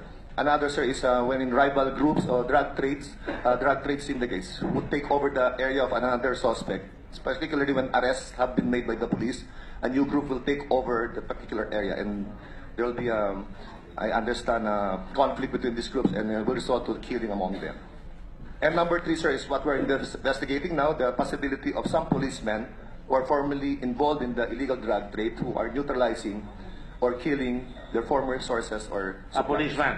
Yes, Your Some Honor. policemen are killing their own sources. Yes, You Your were saying what I've been saying. Yes, That there was a chilling effect na nireveal ng presidente yung 5 general that is unprecedented. So marami natakot na baka may magtuturo, sini-eliminate na nila yung mga taong na gamit nila dati, baka ituro sila. So yun ang example mo dito. That's one possibility now we are investigating, Your Honor. In so far as Ilang 50 kaso cases. yun? Mga ilan? There are about 5 cases, Your Honor. At you know the particular policeman involved? We Former have policeman or current policeman? former policemen, Your Honor, and still 2 in In the active service? service. Yes, Your Honor. Have they been arrested? No, not yet, Your Honor. You have enough witnesses to that effect. We have enough information to conduct follow-up operations that will lead to the filing of cases. And wouldn't it be nice if you announce that to the media and you say, these policemen are wanted for killing these people? Di ba maganda yun para matulungan kayo ng tao? At Do this you have time, a website? yes, Your Honor, we do, sir. Pwede nyo ba ilagay sa website nyo, ito mga pulis na ito involved, pumapatay, ito pinag-iinalaan ng Manila Police Department, ito mga pulis na ito involved, pinatay niya ito mga taong ito, pwede ba yun? Most likely, Any witness, somebody who can testify where they are para mahuli, Yes. ay tatanghalin namin na isang bayani ng bayan. Yes, sir. We will be able to do that, Your Honor, as soon as we have filed the case and a warrant of arrest will be issued against that particular So there are subject. suspects. Yes, Your Honor, we have Do suspects. you have witnesses to attest to the fact that these people were the ones involved in the killings? Yes, Your Honor. Witnesses or information provided to us that might link them Well, to that's this possible- information that Yes, sir. at least gratifies me because I feel that may ginagawa kayo. And that is the point of this investigation. Ayaw naman natin sabihin na wala kayong ginagawa, di ba? Because mahirap ang pulis eh. Ang pulis eh, pag wala kayong ginawa, sisisihin kayo. Pag may ginawa kayo na wala sa lugar, sisisihin kayo. Ginawa nyo na nasa lugar, sisisihin pa kayo. That's why it's so important that you come out with an explanation of your rules and regulations on what you're doing and make an announcement. And this is now the proper opportunity for you to say that. And I'm glad that you are articulate enough to respond to that. But you still have 200 policemen that use deadly force. Is that completely necessary? Yes, sir, I understand. Under the rules of engagement, What do you understand? that the use of deadly force is allowed in the event that the life of the policeman or any person for that matter has been threatened, and that the use of deadly force is necessary to negate that. How many weapons have you collected from these encounters? In 200 na yan. Yes, sir. Allow me to check my records, sir. Yes, sir. A total of 195 firearms had been seized, 195 firearms had been seized from the suspects of were- various calibers. of different calibers, Your Honor. What is the heaviest one? The most number is the heaviest is caliber 45 pistol, Your Honor. So pistol karamihan. Yes, Your Walang machine pistol. Shotguns, there were shotguns, 9mm pistols, caliber 38, 357, another heavy caliber firearm recovered, Your Honor. And that has been in the evidence file now or nasaan yan? They're all been turned over to our crime laboratory for ballistics examinations, Your Honor. Mr. Chairman, Yes, go ahead. clarify lang. Did I hear you right? Out of 54 DUIs, 9 yung resolved, yung solved cases, 9. Cleared or sold, Your Honor. Yeah, and another 5 is under investigation, may possible suspects. Yes, Your Honor. So 14 ang total. Yes, Your Honor. So isn't that a rather low crime solution rate? Kinuwento ko 1.78%. Out of the Medyo 54, mababa. yes, I would Yeah, think, yung sir, it is 54, 9 still- out of 54, so medyo mababa. Yes, yes, Your 1.7, 1.8% solution rate. Di ba mababa yun? So that's about 10 out of 5 cases, Your Honor. But we're still 10 out of following 5, up on 10 out of 50 you mean? 10 out of 50, Your Honor. But we're still following up on the other cases. 20%. Your Honor. Case build-up and 10 follow-up investigations are being 10%, conducted. 20% yun? Ha? Yes, sir. 10 out of 54, yes, Mali sir. yata yun, 17%. I'm sorry, 14 out of 54. Ha? 14 out of 54, Your 14 Honor. out of 54. Yes, Your Honor. So pag kinumpit natin. Grabe. So ito yung mga DUI. 25%, 26%. Yes, Your Honor. Lahat-lahat. But the other cases, they're still subject to follow-up investigation and case build-up. So hopefully we'll be able to break some leads, gather some more information, and identify the culprits, Your Honor. Yung DUI ninyo, may mga kaso ba yun? In the 54 cases, they are drug-related, or most of those are included in our watch list, Your Honor. Uy, sabi, mamaya na yung watch list kasi natatakot ako doon sa mga watch list na yan. Yes, Your Honor. Mr. Chairman, Yes, can let me deviate a little, ano? Yes. I'll just jump. I don't want to lose this point, but go ahead. This is not on the agenda, no? Ah. Pero si Senator De Lima filed a bill yesterday. Ito yung classifying extrajudicial killing as a separate crime. Am I correct, Madam? Anyway, one of the features or one of the provisions do sa kanyang bill is the use of a megaphone before you conduct arrest or raid. So, I would just like to pick your brain. Although hindi sa agenda pa ito, there will be a separate hearing for that to tackle that bill. But yun lang, what's your take on that particular legislative proposal or measure? Yung aspeto na yon. use of megaphone, before you even conduct arrest or conduct a raid, you are required, if and when that bill is passed or enacted into law, no, you will get hold of a megaphone, or that will be part of your equipment or equipage, you know. Yes. So you will announce to the suspects para, well, that's feature. So what's your take on that particular? Personally, sir, I think that will be on a case-to-case basis, Your Honor, because there are instances wherein operations, particularly against high-value targets, we don't need to announce our presence, and we have to use the element of stealth and surprise to conduct our operations. And what would be the case when it is practical or it is safe to use a megaphone? Particularly in cases where we have hostage-taking, hostage situations, Your Honor, or where the crime is already being committed in the presence of other people, and the police would have to announce the authority and the manner and the reason why he's going to effect the arrest or the police operation, Your Honor. And possibly hindi unarmed yung suspect. Sigurado kayo unarmed, so you may resort to using a megaphone for him to come out peacefully and surrender. Yes, Your Honor. Okay. That is in cases of you're issuing a warrant of arrest, lumabas ka na dyan, may bullhorn ka, di ba? O Yes, kaya may hostage case, di ba? Yes, Your Honor. I always use a bullhorn. I have a bullhorn in my car all the time.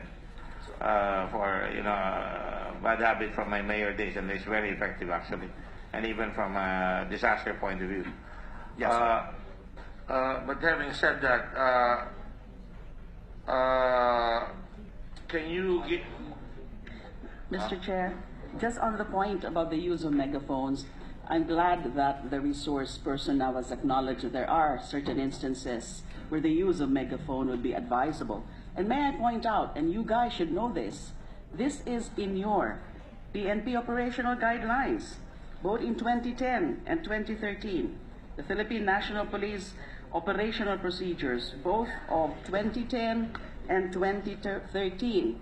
So may I just cite from the latest, the 2013 requirements of police operations, that's Rule 6.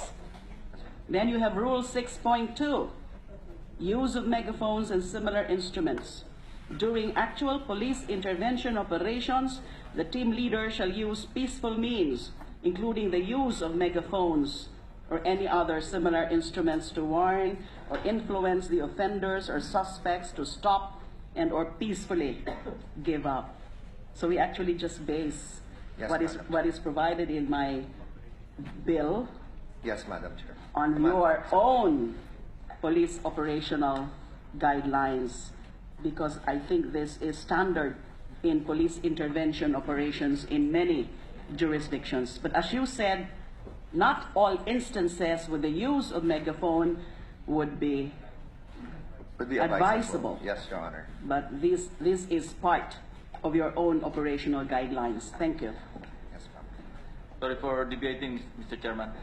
Please go ahead. Where were we? All right. Yung mga cases ng DOI nyo, this is 50, no? Lahat sila ay mga police characters then. A majority of them, Your Honor. Some are still unidentified. That's why we still have a... Okay, how many are unidentified out of 54?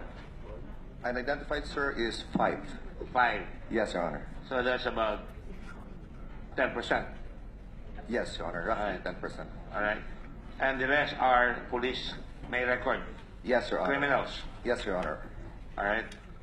And they were killed, as you say, by people who are actually their ilk, or people killed by police na dating humahawak sa kanila, or mga kakompetensya nila. Is that correct? Yes, Your Honor. In any of the 3 possibilities, Your Honor. And you have the suspects already na, about ilang suspects you have? 9 cases, Your Honor. 9 cases have been cleared, wherein the suspects have been identified. Sorry? 9 cases of those 54 wherein suspects have been identified. Identified. Nahuli na ba yan? Di pa? No, sir, but we were able to neutralize 4 of those possible suspects in that killing, Your Honor. Also in another drug operation by the police. Wala pa kayong cases na napafile? Cases for filing, sir, we have 6, but still consolidating evidence. 6 cases Yes, sir. for filing. Wala pa napafile. Wala pa po, sir. Yung mga baril, saan napupunta yung mga baril pagkatapos? We surrendered them to our crime laboratory for ballistics At examination. pag natapos doon, saan napupunta yan? It will be in the custody of the crime laboratory, Your Honor. And in the event that the same will be presented in court or needed to be Ang presented. worry ng Senate is baka nire-recycle para magamit ng polis ko pagka may saan tinatapon. That has been known to happen. Is that correct? Well, in my experience, sir, we document the turnover. We set the proper chain of custody. I'm just saying that you know that this has happened. There are Saan, insinuations, Your Honor. hindi lang sa sine, pero sa nangyayari yan, may binabatong baril pagka nakabaril para, no. And that's what we want to do. The less firearms there are, the better na nakakalat, right? Yes. Can you give us a list of these firearms? And, Yes, Your Honor. and their serial numbers? Yes, Your Honor. And can you give us, you're reading from a document that you have there of Yes, the Your Honor. 200 as of this date, no? Yes, Your Honor. 254, right? Yes, Your Honor. Can you give us a copy of that? Yes, Your Honor. Can I instruct the properly mark this? Nasaan na ba tayo ang exhibit?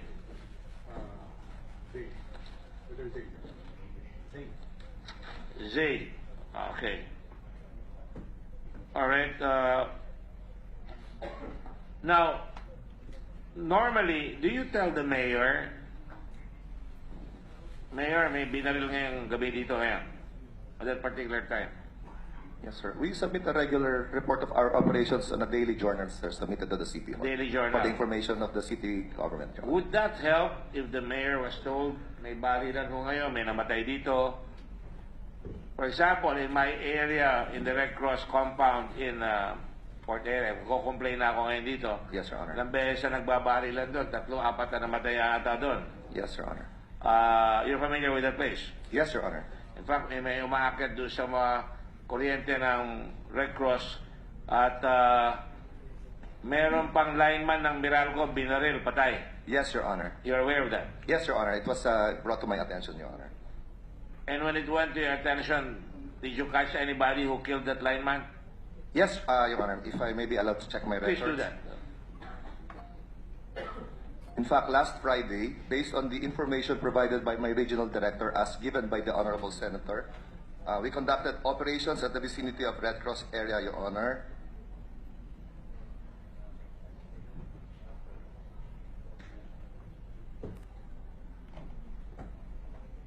Apat na napapatay dyan over the last several months.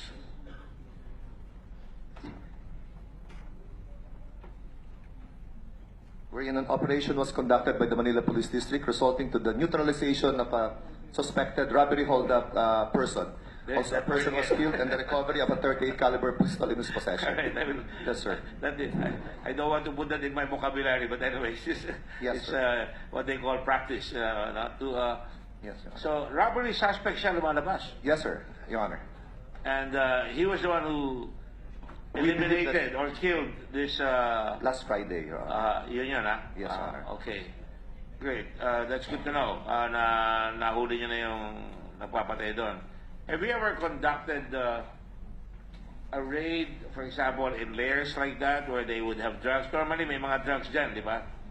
Normally. Yes, Your Honor. That's part of our Oplan Galugad as mandated by our And the one thing that the public fails to see sometimes, and I'm not saying that this should be an attitude that we should foster, na porque may drug pusher or drug addict doon, eh, pinapatay na sila. The one thing I'd like also the public to know, in fairness to the policemen, is that many of the areas that you're raiding, kasi nagkakaroon ng kulay ng class war eh, may hirap lang ang pinapatay. Right? Di ba? Kasi karamihan talaga from the lower end of the economic ladder, di ba? Yes, sir. Ang napapatay. Because sila ang either user or pusher. But what is the reality on the ground? Ano ba ang reality on the ground? Doon ba sa mga lugar na yan, dyan sa mga tondo o yung mga dati ng mga areas, halimbawa dyan sa iba mga lugar dyan, meron mga talagang uso dyan ang droga. Is that correct? Yes, Your Honor. Sa Maynila, saan-saan ang droga? Based on the report provided to us by PIDEA, the most affected barangays are in the Tondo district in Manila and also in Which part of Sampaloc. Tondo? Pritil? On the western part, Your Honor, Tagalangin? yes. In Baseco, in Baseco, malapit yes, sa amin yan. Yes, Your Honor. Training pa ako ng disaster Yes, dyan, Your no? Honor. So yung mga lugar na yan. Yes, Your Honor. Sinasabi ko lang yan para in fairness to the police, talagang kung magkamisan, pag mahuli nyo, may nababaril, talagang maraming droga dyan. Now, what is the source? Why? Why are these people in drugs?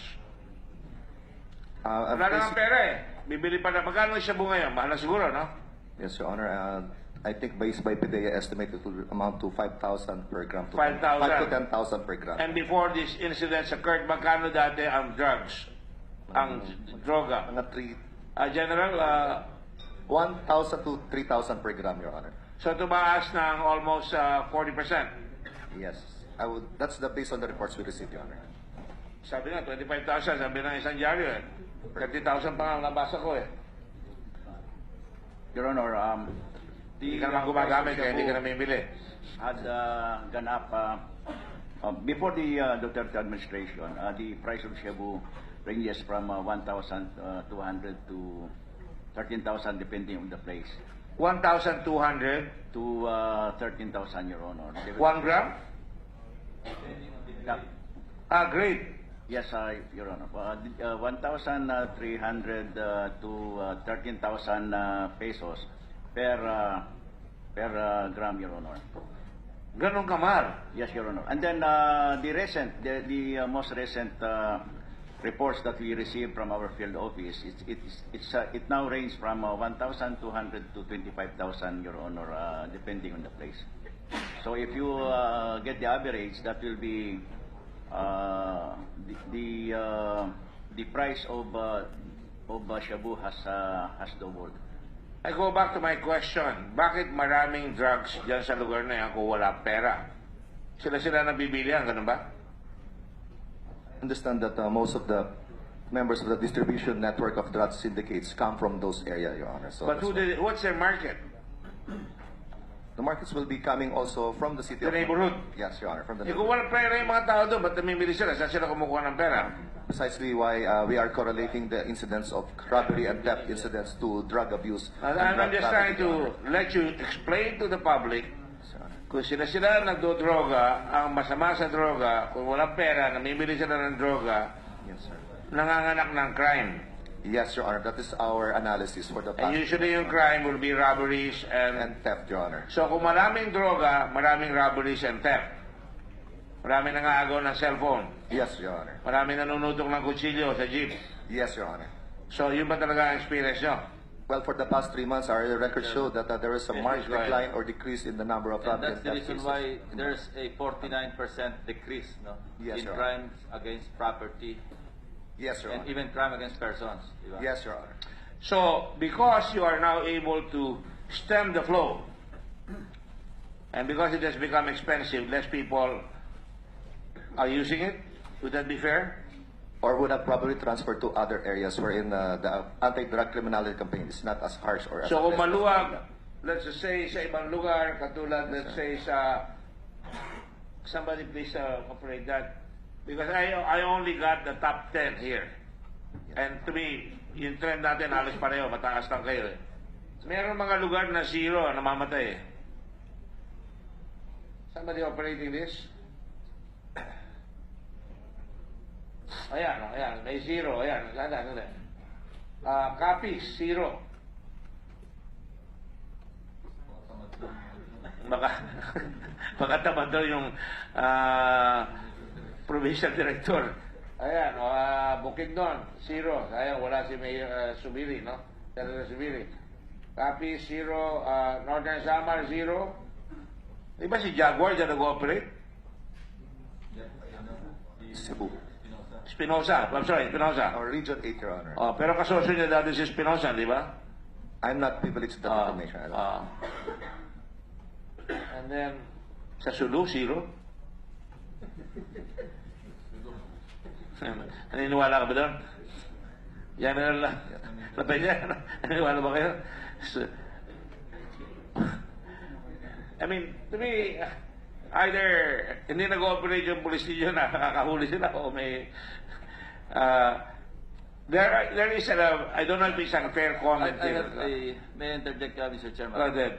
In which area are you succeeding? Yung meaning sa demand reduction or sa supply reduction? Mas saan ng evident yung success ninyo sa drug operation? Sa supply or sa demand? Yes, sir. I can only speak for the City of Manila, Your Honor. I think in the supply reduction, Your Honor, because we were able to address the problem in the street level, at the street trafficking level, Your Honor. Are you still able to arrest people sa Manila for Yes. drug possession? Marami pa. Yes, Your Honor. Thank you for that opportunity. I would like You're to inform welcome. the good body that more than the neutralization of police suspects, we have already arrested a total of 1,695 drug users, pushers for the past 3 months, Your When you Honor. arrest a drug pusher, I imagine you catch him in flagrante delicto with drugs, Yes, Your Honor.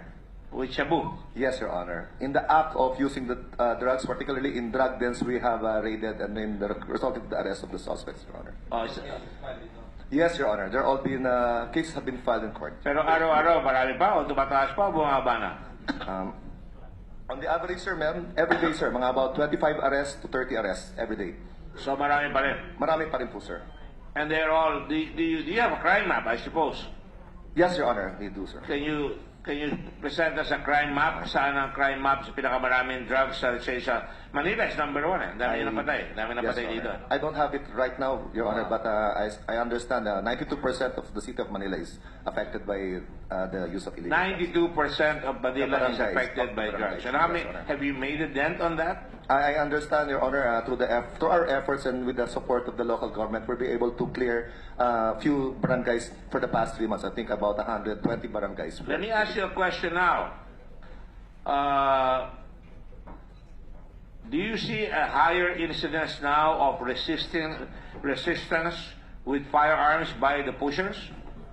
I would think so, yes, sir. No, most especially- I don't know what you. I'm not interested in what you're thinking. We're not in the business of speculating here. Yes, sir. Because of the activities here, yung bang inaaresto ng mga pulis ng bayan, eh pagka aresto may baril na yung karamihan. Because ang dami niya nakuha ang baril. Yes, Sa sir. 200, halos sa 190 ba? 195, Your Honor. 195. Lahat yung baril. Yes, Your Honor. Ilan ang palting? I do not have the records with me, Your Honor, as to the whether Pero it's a Baltic or these are serious firearms, no? Hindi palting. Yes, Hindi Your Honor. sumpak. Ako, I have a, hindi naman malicious question, why would there be more dead persons than firearms? Because in instances, Your Honor, I don't just don't have Tumagos yung exact bala. details. No, sir. There are suspects who are using bladed weapons also, Bladed Honor. weapons. Yes, Your Honor. So not all 200 killed during police operations armed with firearms. With a I firearm. was about to ask that because Honor. may kulang nga. Siyempre, yung mga Duterte na, I was going there because sumpak, meron ba? Yes, sir. Meron improvised shotgun, Your Honor. Improvised shotgun. Yes, So, sir. when you say shotgun, ilan doon ang tunay na shotgun, ilan doon ang sumpak? I don't have the records, Your Honor, but I can furnish you. Can you estimate more or less? Yes, Your Honor. Kasi kung kumikita sila sa drugs, makakabili sila ng magandang baril, di ba? Just allow me to check my... Because the next question right now I'm going to ask and I'm going to make you prepare for it, kung gano'ng karami ang baril, saan sila namimili ng baril?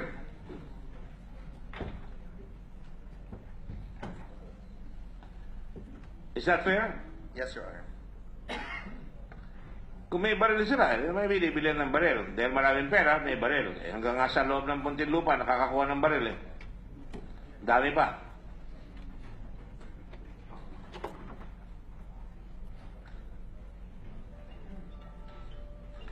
I thought, yes, go ahead. Sa PIDEA, ganun ba?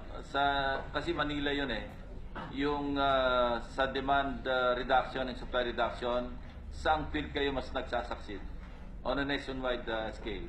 It is more on the supply reduction, Your Honor. Sa supply din?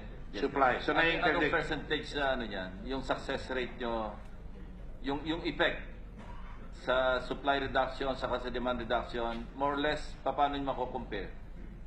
Say, kung 100% yung kabuuan, ilang percent yung apektado sa on the supply side at saka doon sa market side, sa demand? I would say it will be a 45 to 55% ratio, Your Honor, giving weight more on the demand reduction because When we say demand reduction, this concerns people, Your Honor. Yes. And when we are able to, when on the demand reduction side, Your Honor, it is about the preventive education, the rehabilitation centers, and then you have the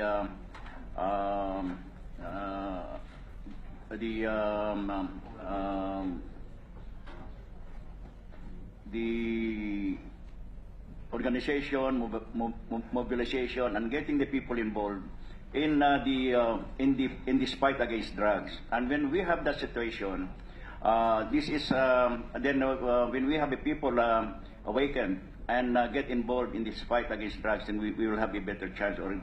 So there's a 45% reduction in the demand for shabu, for example, ganon, o 55%? Ano ba yung 45-55 mo? The importance of the supply compared to the Yes. demand reduction. So, ilan ang reduction sa demand side? Bumaba yung demand kasi takot na sila or ayaw na nila magshabu. Ilan yon? Ilang percent? Say, in a 100% pie. Gano'n na-reduce yung demand? Siyempre, alam na nagkakapatayan, hindi na sila bibili kasi baka madisgrasya sila, hindi ba? So sabi mo, yun ang 45%. That sabi mo, sa supply mas nabawasan eh. Well, I would say, Your Honor, that if we will base it on the price of shabu, which gone up, then that will mean that Scarce yung supply.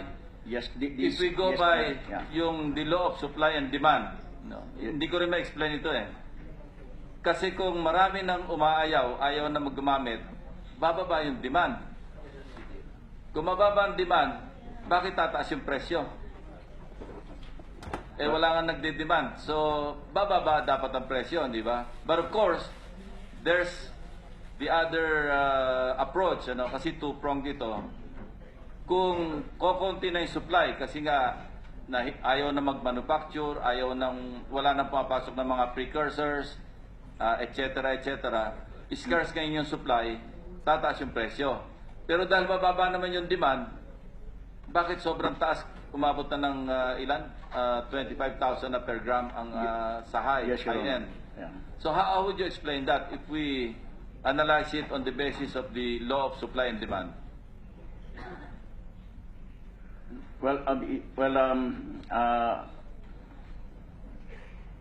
Kasi constant yung demand, hindi nabawasan, pareho pa rin hindi demand, wala nang supply, naturally, tataas yung presyo. That's right, Your Honor. But kung nababawasan din yung demand, maski nababawasan yung supply, hindi gaanong maapektuhan yung presyo, di ba? Yes, Your Honor. Kasi walang takers, walang buyers masyado eh. Nabawasan, say, 100 dati yung gumagamit. Natakot na yung, okay, namatay na yung 10. Natira ngayon, 90. Doon sa 90, natakot yung 50, naiwanan 40 na gumagamit. So, konti na lang yung bibili. Bakit tataas ang presyo? Yes, Your Honor. Maybe I would say, Your Honor, that the effect of the demand reduction activities will be felt a little later. For example, rehabilitation. On the rehabilitation, that it will take about 6. But remember that more than 700,000 drug users have surrendered, di ba? And maybe hindi naman kaya i-accommodate lang ng rehab centers yon. So yung iba, self-rehab, no, withdrawal na lang. So kung 700,000 users out of 3 million, that's a big dent, di ba? So bakit mataas pa rin ang presyo? Even assuming na yung supply nabawasan kasi wala nang masyadong nagagawa mga laboratory, bakit tataas yung presyo pa rin ng ganong kataas? Pwede mag-spike yung price, pero hindi ganong kataas kasi nabawasan yung market mo, yung merkado eh. Can you make an analysis? Yes, Your Honor. And submit to the committee kasi mahirap magkwenta mentally eh. Yes, Your Honor. Diba? Well, offhand, Your Honor, maybe the demand reduction, the supply reduction is more effective than the demand reduction. So that's why the price of the shabu has gone up. But we will make a study, Your Honor, and we'll Yeah, present it. based on study. Tapos teka, na-redefine nyo na ba yung affectation, yung barangay affectation? Kasi I understand, kaya 94% o 93% sa Metro Manila ng mga barangays affected. Kasi isang user lang sa isang barangay, drug affected na. And I suggested, in one of our meetings, i-redefine ninyo, otherwise hindi kayo alis ng 100% drug affectation. Maybe, magkano ka ng threshold? Yung talagang, pag affected yung barangay, hindi yung affected isang tao, buong barangay affected na. Di ba? Ano ba yung, ano nyo dyan? How would you redefine? Yes, Your Honor. We now define the affected barangays into three categories, and these are the seriously affected, and then moderately affected, and slightly affected. And then on the seriously affected, it will mean that there is a presence of at least one clandestine drug laboratory or marijuana plantation in the community. Reported presence of more than 20% of the barangay's total population are drug personalities. Yes, Your Honor. And then for a moderately affected barangay, it will mean that there are 2% or 20% of the barangay's total population are drug personalities, meaning users, pushers, or financiers. And then slightly affected, it will mean that less than 2% of the total barangay population are drug personalities, Your Honor. So, because you have redefined, nabawasan ba yung drug affectation? Ano na ngayon ang statistics ninyo? How many barangays out of the 42,036 barangays all over the country, ilan na lang o how many percent na lang ang drug affected based on your redefinition of drug affectation? There is ongoing survey again, Your Honor, based on this new definition of drug affectation, Your Honor, and we will also submit our report Okay. as soon as it is obtained, Your Honor. Thank you, Mr. Chairman. I just have a few questions to Colonel, to General La Peñas. Let me cut to the chase here. Dumami ang drugs. Bakit hindi natin nasawatayan dati? Ngayon, sumobra na tayo. We have to resort to certain things. How do we prevent that from happening? Would you say, I'll ask one question. Would you say, Chief Superintendent, we're winning in Manila? In your jurisdiction? Sir, I would say in the In spite tactical of level, your yes, sir. position? Yes, sir. At the tactical level, at the street level, I believe we are, sir. I can firmly stand on the record of the Manila Police on this. You're winning. Yes, Your Honor. When are you going to defeat it? As long as we'll be able to clear all 92 barangays of drug affectation, sir. And how will you be able to clear it if the source of the drugs, as Senator Lacson was asking, the supply keeps on coming? Still with our relentless anti-criminality campaign, Your Honor. So you're just fighting fires. And in cooperation with other agencies. Let me ask, and I've asked you this before. At an earlier proceeding and a separate hearing, saan galing ang drugs? Mainly from China, Your Honor. China. I heard somewhere North Korea. Ano ba yan? Totoo ba yan? Well, there was a mention of North Korea by J.B. Sebastian during the congressional hearing, Your Honor.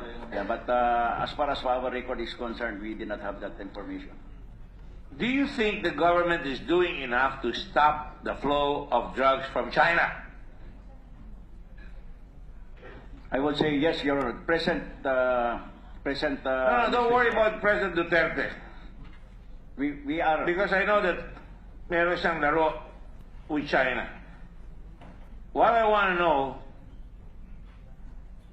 is what we can do to stem the tide of entree of drugs into the Philippines from China. Yes, Honor. We have been talking with our counterpart with the Chinese government, Your Honor, and on the international cooperation side aspect of it. That is one aspect. Kinakausap natin. I even sent a note verbal. Ilabi ko sa DFA. Nagpadala ng note verbal ang China. Pumapasok pa ba hanggang ngayon? Yes. Well, point of reference, Your Honor, I cannot say that we have shabu or precursors that have entered since this time that we have started to. All right, let me qualify.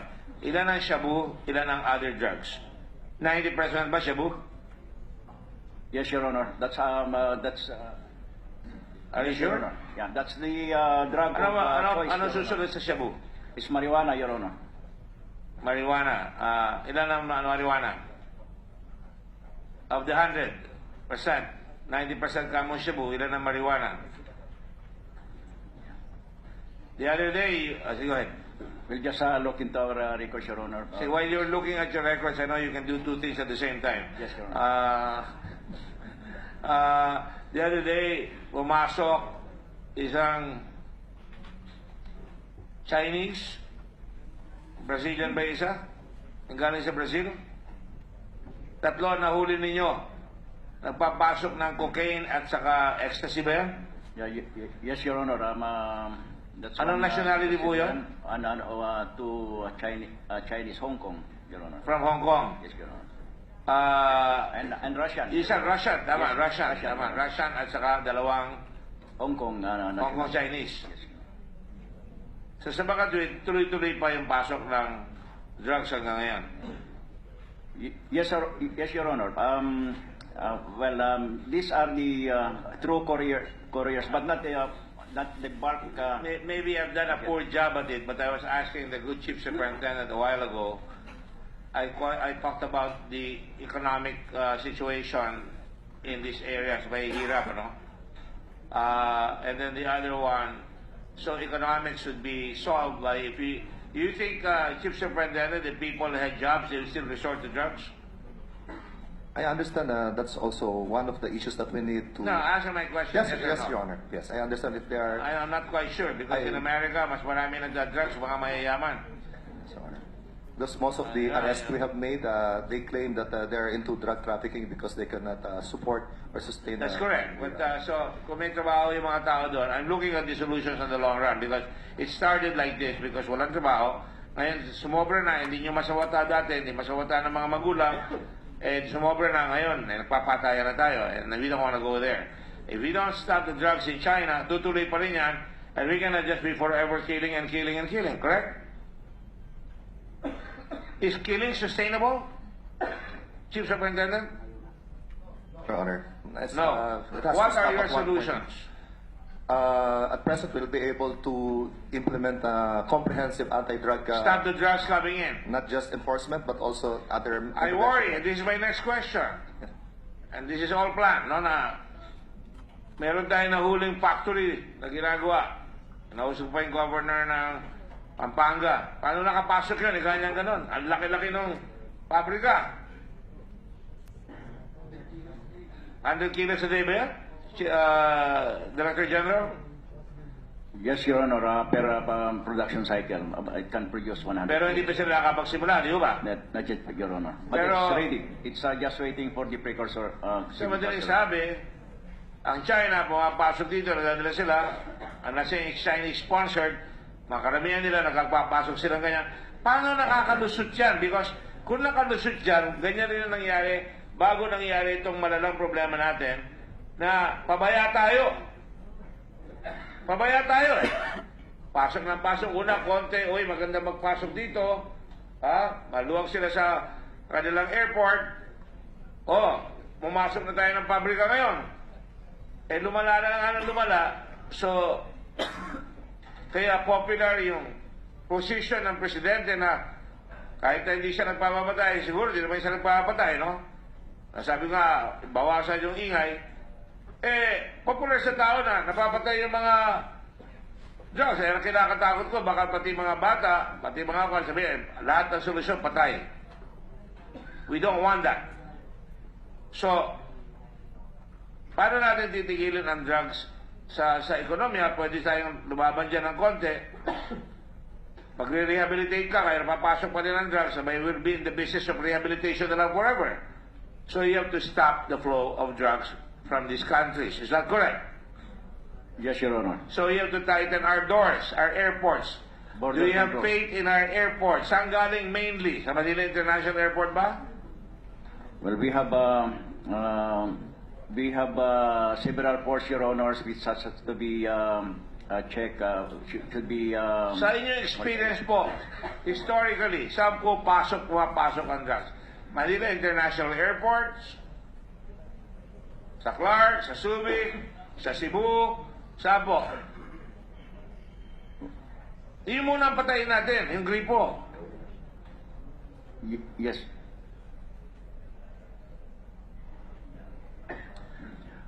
Tulungan ko kayo sa mga barko. Yes, Your Honor. Nakasakay sa barko, nakalagay sa cellophane na malaki, lalagay doon, hihilahin, tapos mahaba, kukunin ng mga fishermen, correct? Ilan ang percentage doon?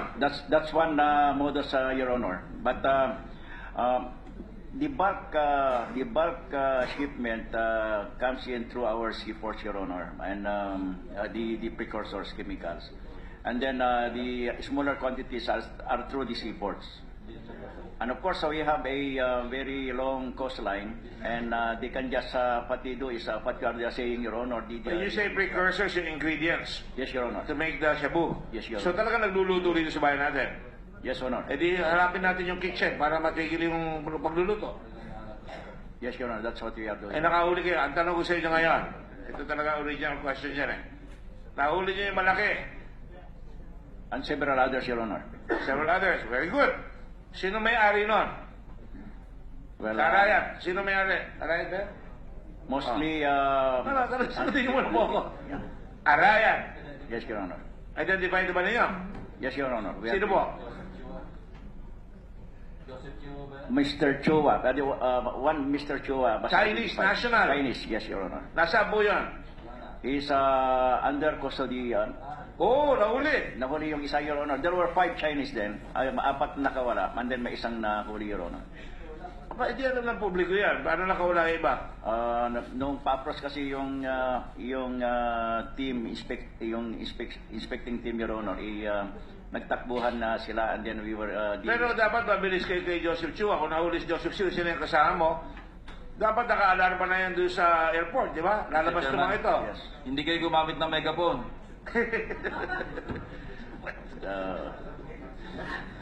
Kasi nakatakbo yung 4 eh.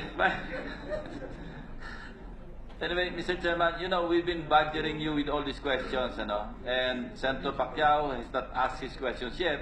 Senator De Lima has barely asked her questions. But, you know, Hindi ko sila. Wala ang pa- nakakalimutan natin dito, Ha? Mr. Chairman, I think the police and the PDEA and the entire law enforcement sector deserves our commendations, congratulations. Kasi dami talaga na nahuli. Ang tanong ko lang, which will lead me to my next question, bakit napaka-noticeable yung spike ng killings? No? Since the time that we embarked in parang full court press tayo sa illegal drugs, di ba? Bakit there's a sudden spike in the killings, whether they are involved in legitimate police operations or DUIs? Do you have an explanation? Bakit ganon? My observation, Your Honor, is, well, we have intensified these operations against illegal drugs. And, well, 50% of those were killed because of the... Eliminating each other. Yeah, because because they have firearms with them, Your Honor. Of course, the police officers have to take action to defend themselves or the other people. That's one, Your Honor. And then the other one is what we call now as death under investigation. If you compare this number, Your Honor, and you compare the same those who were killed during the previous administration, it's practically the same, Your Honor. Na-highlight lang. What you're telling us Na-highlight is naka-highlight lang. Si Presidente mismo yung hands-on. Yes, Your na Honor. Naka-highlight lang. And then, but if you Ano ibig sabihin? Mas marami namamatay na nakaraan? If you will get the statistics, Your Honor, previous to this administration, there were also numbers of killings unidentified. No, DUI. Pero sa police operations, anong comparison? Halos pareho rin? Killed in police operations. There are more operations now, Now. Your Honor, intensified. But You're under tremendous pressure to produce results. And you're under tremendous pressure to report kills. Hindi naman. hindi naman, Your Honor. I'm referring to the PNP. Wala bang pressure na wala ka malang napapatay sa area mo, marirelieve ka dyan next week? Ganon. O ka?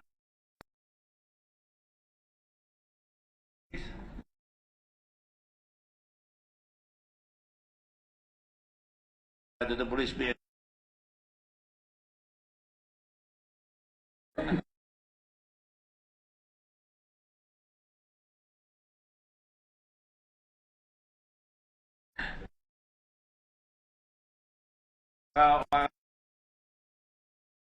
That penalty, yeah.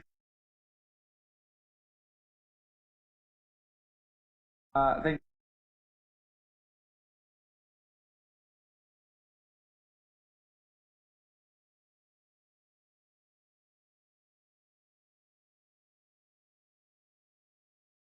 Opo.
Pa silang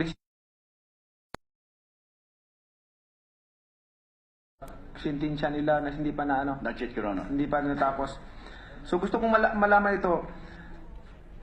Since nung nung July 2016, July 1 hanggang sa kasalukuyan, ilang foreigners ang nahuli ninyo na nagdala ng droga dito sa ating bansa? O dito sa loob ng ating bansa? Ilan ang nahuli ninyo? Yung iba dyan,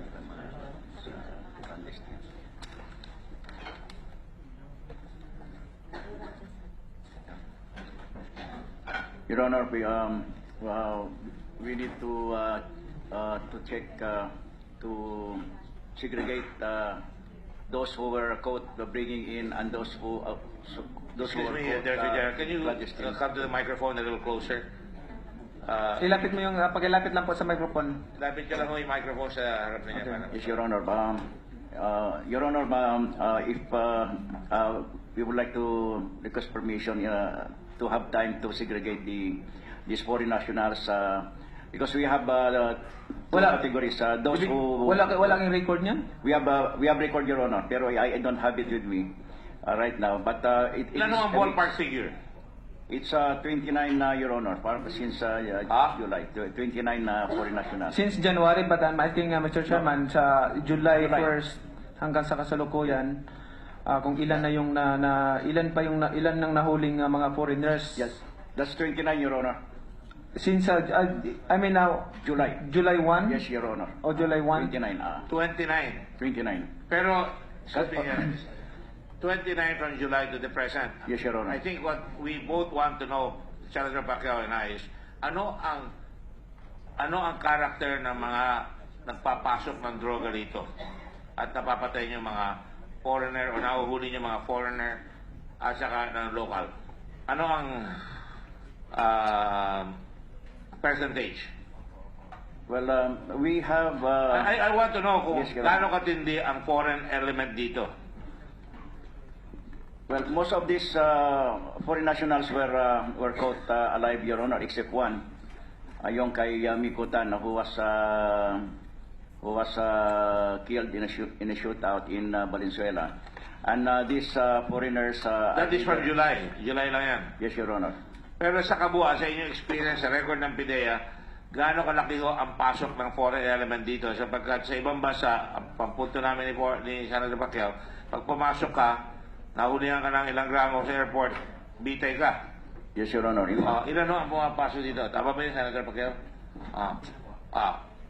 Well, Sa tingin nyo, ilan ang influensya ng foreign sa pagpasok ng droga? China galing, pero meron ba bang iba?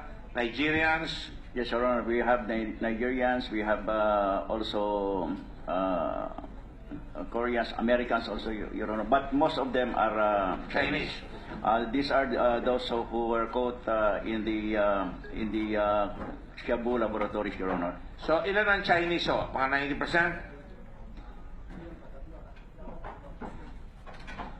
65%, Your Honor. 65% na nahuli nagpapasok at nagluluto, Chinese.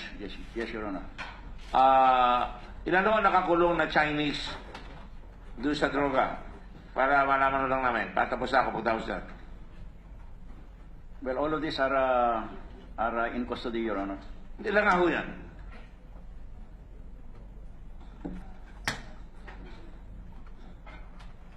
Yan pala eh. 208. Your Honor. 208. Chinese. Thank you. This from, although that's from... Drugs na po ba yan? Drugs tayo? Kasama yung mga ingredients na hindi pa gagawin pa lang ng drugs. Illegal drugs. Yes, Your Honor. Kasama na yung mga ingredients na minsan nahuli ninyo Yes, Your sa Honor. paggawa ng drugs. Yes, Your Honor. May I, it is a total of 436 Chinese, Your Honor, and then from 2001 to the present, Your Honor, we have that number. So, dinatanong ko po itong katanungan na ito kasi gusto ko pong malaman. I know you're not aware of it yung about sa death penalty ngayon kasi hindi kayo nabigyan ng kopya. Pero I believe na and I know na alam niyo naman siguro yung magiging stand niyo, yung opinion ninyo kung ano sa tingin ninyo. Kasi itong mga ito kahit na matindi ang kampanya natin sa illegal na droga, ang dami pa ring mga foreigners, no? Mga foreigners na pumapasok dito sa ating bansa na walang takot at nagdadala ng kilo-kilong mga droga. Which is bago lang yan, galing sa Brazil ba 'yon? Galing sa Brazil na cocaine. Nakita nyo kung anong wala silang takot kasi wala tayong tinatawag na batas na may pangil. Kung ibig kong sabihin, I'm just explaining this because I just want to ask you about your stand about this proposed bill about restoring the death penalty in our country. Kung ano po bang PDEA or NBI can answer this or PNP, ano pong ang stand ninyo sa pag-restore ng death penalty dito sa ating bansa? Yes, Your Honor. I strongly support your proposed bill on the death penalty, Your Honor. One point is the other countries where Filipinos are being apprehended for illegal drugs, they are executed because of they have death penalty. I think if on a reciprocity basis, then we should have that also. I believe that because even our government, our president strongly pushed to this operation against illegal drugs, but still there's a lot of foreigners coming in bringing drugs.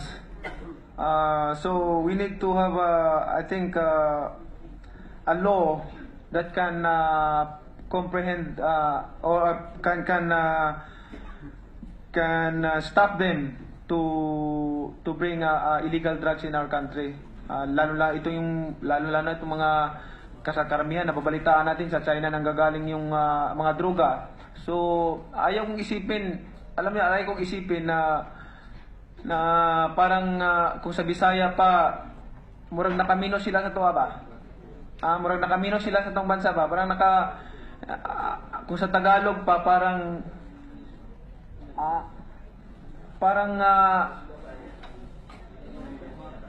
naka-underestimate sa atin ba? Ina-underestimate tayo ba? Minamaliit lang tayo. Parang ganon. Na kahit na ang campaign natin sa illegal drugs talagang massive, pero ginagawa pa rin nila, parang wala silang respeto sa ating batas. Ngayon, kung siguro, kaya naman maraming mga Pilipino na nadamay dahil ginagamit din nila yung mga Pilipino, mga kapwa natin Pilipino, dahil pag nadala na nila ang droga dito. Siguro kung walang mga foreigners na magdadala ng droga dito, I'm sure ang ating mga kababayan maisip talaga nila at magkakaroon ng pagdadalawang isip na gumawa ng karumal-dumal, katulad nga sa batas natin na death penalty shall not be imposed unless for compelling reason involving heinous crimes. So this illegal drugs considered as heinous crimes at maraming buhay ang pwedeng masira dito sa ipinagbabawal na gamot. So I'm sure tinanong ko kayo sa posisyon ninyo sa death penalty para i-restore ang death penalty dito sa ating bansa. Gusto ko lang malaman kung anong reaksyon ng NBI and PNP, ang reaksyon nila for this bill. Yung posisyon ninyo, posisyon. May buntag, Senator Pacquiao, sir. Sinabi ko na kanina na hindi pa kami ready kasi wala kaming advice. Pero ngayon, dahil tinatanong niya ako, yung personal ko na posisyon ito. Personally, ayaw ko sa death penalty. Ayaw ko may papatayin. Except those involved in crimes involving heinous crimes.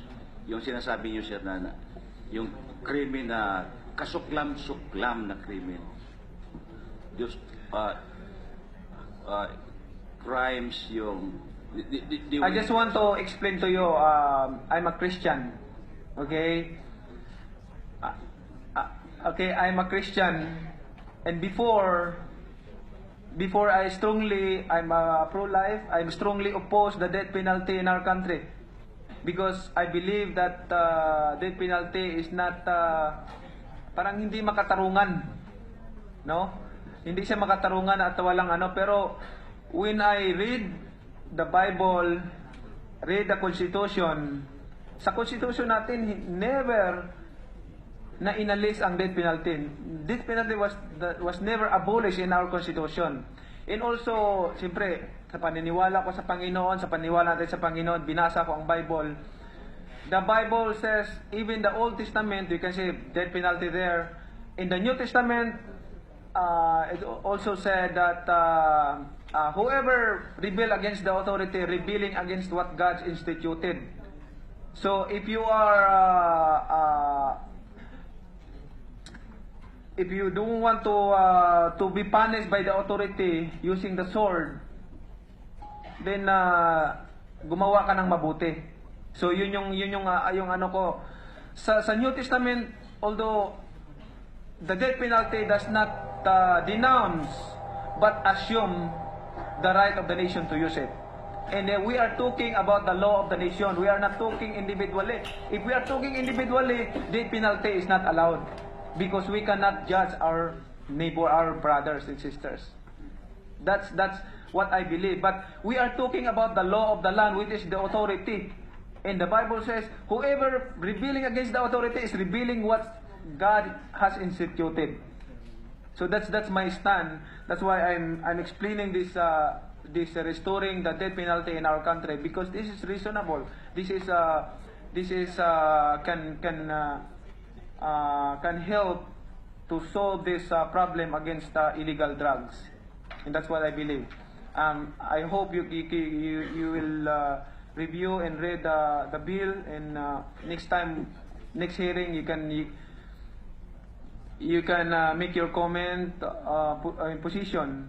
Ngayon kasi pag-aralan mo pa, sabi mo pag-aralan mo pa. And may I know the With the PNP permission of also. Senator Pacquiao, NBI Director, totoo namang ang bill ni Senator Pacquiao para lang talaga sa heinous crimes. We will not impose death penalty pagka ordinary crimes. So does it mean that your position is in support of the death penalty bill to be reimposed, or the death penalty to be reimposed on heinous crimes, but not on lesser or less heinous crimes?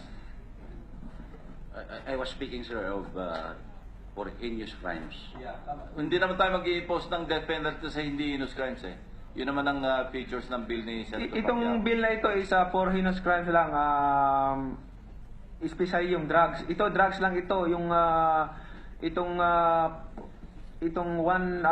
Senate Bill 185. Ito lang ay sa drugs, mga drug traffickers, drug pushers, mga financiers, cuddlers, yan po ang ano ng bill na ito, at mabasa niyo pa, bibigyan kayo ng copy ng committee para ma-review niyo para sa next hearing, pati yung PNP mabigyan din natin. Mr. Chairman,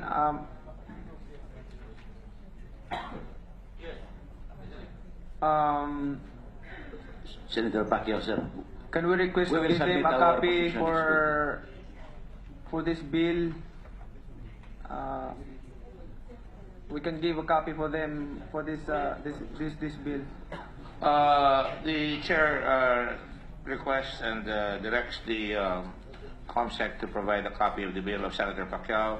By the way, Senator Soto also authored a bill on the death penalty as well as others. I'm trying to research it right now.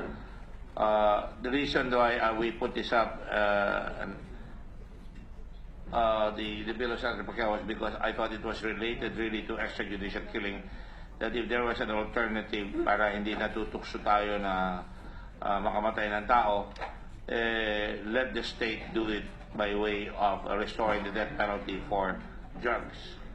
Yes, And that's why I agreed to the request of Senator Pacquiao last night to bring it in, because I thought that was germane to the issue of extrajudicial killing. Although, again, I emphasize, I'm not for the death penalty. But it might work. It just might work. Yes, go ahead. Thank you, Mr. Chairman. And we're not also helping the surrenderes, ditong mga sumuko sa illegal drugs na ito, mga sumuko sila. We're not also helping them, but also ang paglalagay, pag-restore natin ng death penalty, also ito yun ang isa rin sa mga paraan natin na hindi lang tayo tumutulong din sa mga nasumuko, at maglagay pa tayo ng pangil para kumbaga nung mga bata pa kami, alam niyo si Mami D, gusto ko lang ikwento kung paano kami dinidisiplina ni Mami D, Mr. Chairman. Gusto kong i-example sa kanila. Kasi kami mga lalaki, kami mga kapatid matitigas ang ulo namin. So ganito lagi ang mama ko, pag hindi mo sinunod yung utos ng si Mami D, pag hindi mo utos, palo ka agad yung mami ko. Okay? Tapos sabi ng mami ko, ito ang patakaran ko, ito wag niyo gawin, at nandito na kayo na alas 5 ng hapon, nandito na kayo sa bahay, ganito. Ito ang pamalo, ilalagay ko rito. Pagtingin ko sa pamalo, malaki-laki yun. Pagtingin ko sa pamalo, malaki-laki yan. Uy, nakagad, wala pang, tinitingnan ko palagi yung oras na kailangan alas 5, 5 o'clock in the afternoon, nandoon na ako sa bahay. Dahil malaki yung pamalo, ang sakit-sakit nun, mapalo ako. O kung maliit lang, okay lang sana, pero malaki yung pamalo. So parang din pinagdin, while we helping them, yung mga sumuko, nag-restore them, we putting a rehabilitation center. Ito yung kailangan may pamalo din na ipapakita nila. Ito, we have a death penalty in this nation for drug traffickers, drug cuddlers, pushers. So magkakaroon ng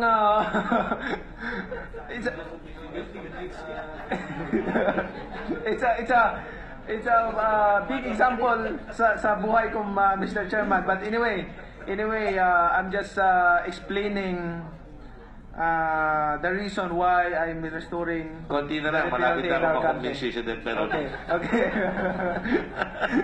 That's all, Mr. Chairman. Thank you. Thank you. As usual, Senator Pacquiao really brings in homespun with the deliberations. Street smart talaga and full of common sense. And really, I wanted to follow up doon sa bahay na nahuli natin ng malaki. Nauna na si Director General Lapeñas. Ano para ba? Sige. Yun ho bang, meron ho ba kayong investigation report na nakompleto doon sa bahay na yon na malaki na ba? Pag pinakita nyo, ang laki-laki talaga eh. Paano nakakalusot yan? Paano hindi? Wala ba tayong ibang iniimbestiga na involved dyan? Your Honor. Yes, ma'am. Will you state your name, please? And I'm Attorney Roslyn Borja, Your Honor, of the Philippine... Attorney? Roslyn Borja, Your Honor, of the Philippine... Ma'am, would you please stand up for a while so that we could have you raise your arms gently and... I have already taken my oath, Your Honor, during the first day of the... I was not the chairman at that time, so I beg your pardon. Thank you very much. Go ahead, please. The Clan Lab in Arayat, Pampanga, Your Honor, was actually an operation of PNP Regional Office 3, Your Honor. And they were the ones who conducted the investigation, Your Honor. And pero also, wala tayong nahuli doon na mas malaki pa o yung mga pumayag. Paano, wala ba nakakalam? Hindi ba alam ng district engineer? Hindi ba kumukuha ng building permit yan? yes, Your Honor. It was... Kumukuha ng business permit? There was no permit, Your Honor. There was also no building permit. It was only found out, Your Honor, when the mayor, Your Honor, requested the Bureau of Fire Protection to conduct inspection on all buildings in Arayat, Your Honor. Ay, yung pong may-ari ng lupa, kaninong lupa ho yun? That was not identified, Your Honor. How can we not? Because it's very Possible, how far. can we not identify? Laki-laki ho. Initially, Your Honor, there was a request for building permit for piggery. That's what I learned, Your Honor. Well, For a piggery business. kahit na, hindi ba, ini-inspection pa rin yan? Yes, Your Honor. May health inspection, may fire inspection, business permit, building permit, but after environmental permit, lalo Your na Honor. piggery. Yes, but after their filing of application for the for the business permit, Your Honor. Now, even proceeding from the permit, after you caught them, I just want to know kung may follow through. Because si Manny Pacquiao, pag nakatama yan, hindi makakatama sa isang suntok, bihira lang, nasambahan lang siya nung si Marquez nung araw eh. Marquez ba yan? Ang damuhong yun, no? But, pero usually si Manny, pag nagpatulog yan, kombinasyon yan. Di ba, Manny? Jab, straight, left hook, uppercut, tulog. Kailan tapusin nyo yung buo para mahuli natin? We will just request reports from the PNP, Your Honor. We will still have to request? Is there no case? It's in the PNP operation, Your Honor. PNP Region 3. May we ask whoever is representing General De La Rosa? Is it sino ba nagre-represent? Sa PNP. Good afternoon, Mr. Chair. Yes. We don't have the records of the investigation of the said operations, but we will submit the report as soon as possible. We would like that very much, as soon as possible, because to my mind, ganyan kalaki, malaki sindikatong involved dyan. Paano na ipasok yung equipment? In-import ba yun? Dapat alam natin kung saan pumasok yung equipment na yan, no?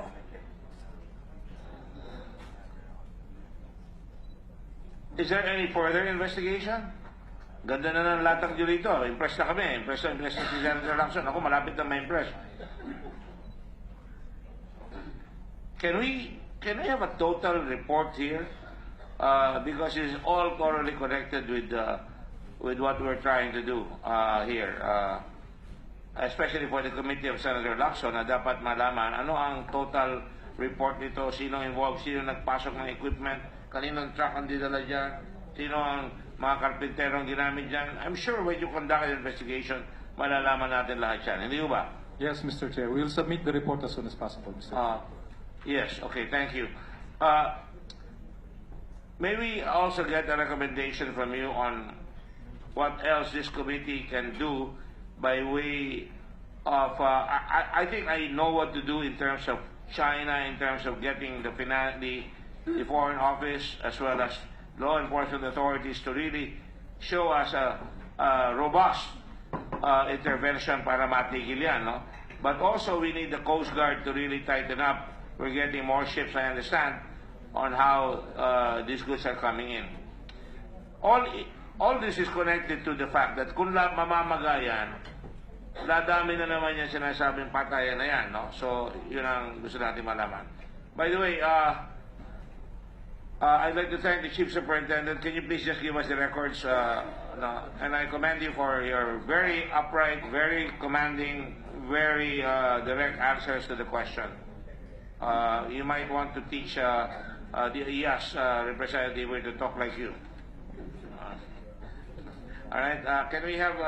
let's go take a look at the rest of the charts. Quickly, please, yung record naman doon sa DUI. Hindi, ito indicative lang ito because ang real record... By the way, General, can you give us a copy of the report ng police ngayon sa lahat ng police operations saka sa DUIs? Because I cannot get a copy of that for some reason. Alright? And the disposition with IAS. I wanted to finish this today, but even if we can finish this today, I will still need that to fulfill, to create a whole report to show that we need to speed up on IAS. Before I call the police officers, let me ask IAS sandali, no? You think it is possible for you to finish the report? Let's say nagbarilan yung police. Alright? Yung police nakabaril ng tao. Makakuha naman yung report kung walang baril. Siyempre, indicative yun na hindi makakalaban yung tao. Violation yun, di ba? Di ba, ate? Yes, Your Honor. Okay. So, hindi mo ko din yan eh. So, pag sinabi mong ganon, right away, in 3 days, you can say, violation of rules of engagement. Pwede ba yan? No, Your Honor, because we are bound by the rules under MC 2016-002, where we have to comply with due process, Your Honor. Luma na yan, gas-gas na yan, gas-gas Your Honor, na. but we have to comply with due process, but eventually, if the case will push through with the kind of I'm a lawyer system... like you. Yes, Your Honor. Right, I'm a lawyer like you. We may be dismissed on technical rules. No. All I'm saying is, you report administratively, but nadi-dismiss nyo kaagad pagka nakita nyo may baril, lumaban. Madali yan, dismiss kaagad yan, di ba? Yes, Your Honor. Yung may lumaban, o kaya nakita nyo walang baril yung kabila, hindi kayo makapag-report kaagad in 36 hours?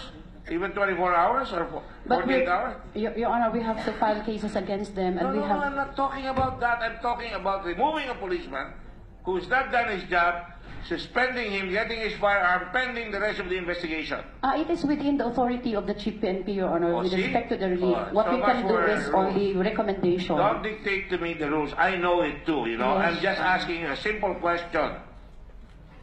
All right? Yes, Your Honor. I'm asking a simple question. Is it possible? I premise it. Di ba pwede that within 36 hours, 3 days, or 7 days, sasabihin nyo, this policeman to the public has been dismissed, or not dismissed, suspended. Pending further investigation, he is confined to quarters like internal affairs is supposed to do. Di ba yun ang trabaho? Yes, Your Honor. General, do you have an answer for that? Your Honor, that will not be under the authority of the IAS, Your Honor. That will be the authority of the superior officer of the commanding officer to immediately relieve the concerned PNP. I just want to make sure that the relieving authority has the evidence, at least prima facie evidence to show that a crime has been committed. And EAS is the one who is investigating. Yes, Your Honor. EAS will investigate ultimately to remove a bad cop, right? Yes. Ultimately, Yes, Your correct? Honor. But Yes, for Your the Honor. relief immediate EAS has the authority to suspend the bad cop, Yes. ultimately. With respect to the suspension, we recommend for the suspension, Your Honor. EAS is a way upon which we can gauge the performance of police forces to defend the public correctly, to handle the public correctly. That is what it's all about. To whether the policemen are not going beyond the pale. That helps the police, that helps the public. But from my standpoint, from the standpoint of the whole world, again, I will reiterate this. Sinasabi sa atin, there is no rule of law in the country.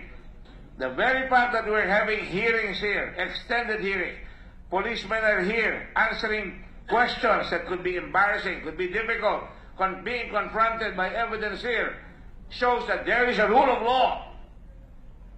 Kaya, let no Filipino say, there is no rule of law. Mabagal kumisan ang batas. And that's what we're trying to find out. Paano natin bibilisan, mawawala yung agam-agam na binabiolate ang tao, yung karapatang pantao. Yun ang pakay natin dito. Hindi para sabihin na kayo ay masasamang tao. Kaya sabi lang namin, tinatanong ko sa iyo, and do not, sometimes it's an attitude problem, It's simple. I created plebs. He can be dismissed by plebs, he can be suspended by plebs. That's one of our recommendations. I'm asking from the standpoint of EAS. Di ba masama kaagad sasabihin ng spokesman ng police, right now, today, we investigated the killing, and this policeman has been suspended because he did not follow the rules of engagement. Or he violated all the rules, the Miranda Doctrine, violating all training, violating constitutional procedures. Yun ang sinasabi ko. Magpagwapo naman kayo na nakikita nyo, maayos ang trabaho ninyo. I'm not going to be a spokesman for the police force. I'm trying here to find out what's going on. So, that is possible. Would you cry foul if we say, EAS has 3 days, or the police chief or the commander has 3 days upon which to suspend right away, based on what happened on an altercation, 3 days suspension, err on the side of justice. General? Yes, those people involved can be immediately relieved from their post and That's be correct. placed on preventive And post. we add, it must be announced to the public. Just like what we did in Pasay and the two That's cases correct. in Pasay, sir. I commended, the committee commended, and I was very happy about the presentation of your chief superintendent here. And that's precisely what the public wants to be assured of. They want to be assured that there's an attempt, there's a cogent effort to get justice done. Masama kung wala. That's why we're very transparent here. Wala akong sinuspend dito, tuloy-tuloy ang hearing natin. Kaya dapat, ang lalabas sa recommendation namin dito, within 3 days, kung may nagbarilan at nakita na wala sa lugar yung pagbaril, may anunsyo, dismiss yung kaso, suspendido yung police, masama ang ginawa niya, or tanggal siya outright because pinatay niya, walang kalaban-laban, nakaluhod na, sumusuko na, pinatay niya, dismiss. Ganun na sinasabi ko. Ganun ang gusto namin mangyari. Nagpapaalam kami sa inyo, okay ba sa inyo yung 3 days? Yes, sir. Thank you. Yun lang. Nakasimple lang. Maaray ka na, hindi pa sinuturukan. Now, let's go to the, let me just finish this para matapos tayo. Kasi I don't want the police kanina pa yan. Hinihintay kita kanina but eto lang, no? DUI. Let's go to Bulacan. Is Bulacan here? Please come forward. Sunod-sunod dito, bilisan na natin dahil nagpunta rin lamang kayo dito, sayang ba? Makita naman kayo ng mga pamilya niyo sa television na magaling sumagot katulad ni Chief Superintendent Colonel, magiging Chief Superintendent General. Abogado ba? Kaya pala. Thank you. Go ahead. Raise your right hand, please. Do you solemnly swear to tell the truth, the whole truth, and nothing but the truth in this proceeding? Okay, sabay na natin. Si Buba na andito? Yeah, please come forward. Para mabilis. You don't have to wait. Baka may nangyayari doon sa bayan ninyo. Go ahead, please. Raise your right hand, please. Do you solemnly swear to tell the truth, the whole truth, and nothing but the truth in this proceeding? Thank you. Yes, go ahead. You may sit here in front. Para mas maganda ang labas sa TV. Para hindi magkakamali na ikaw si General Bato.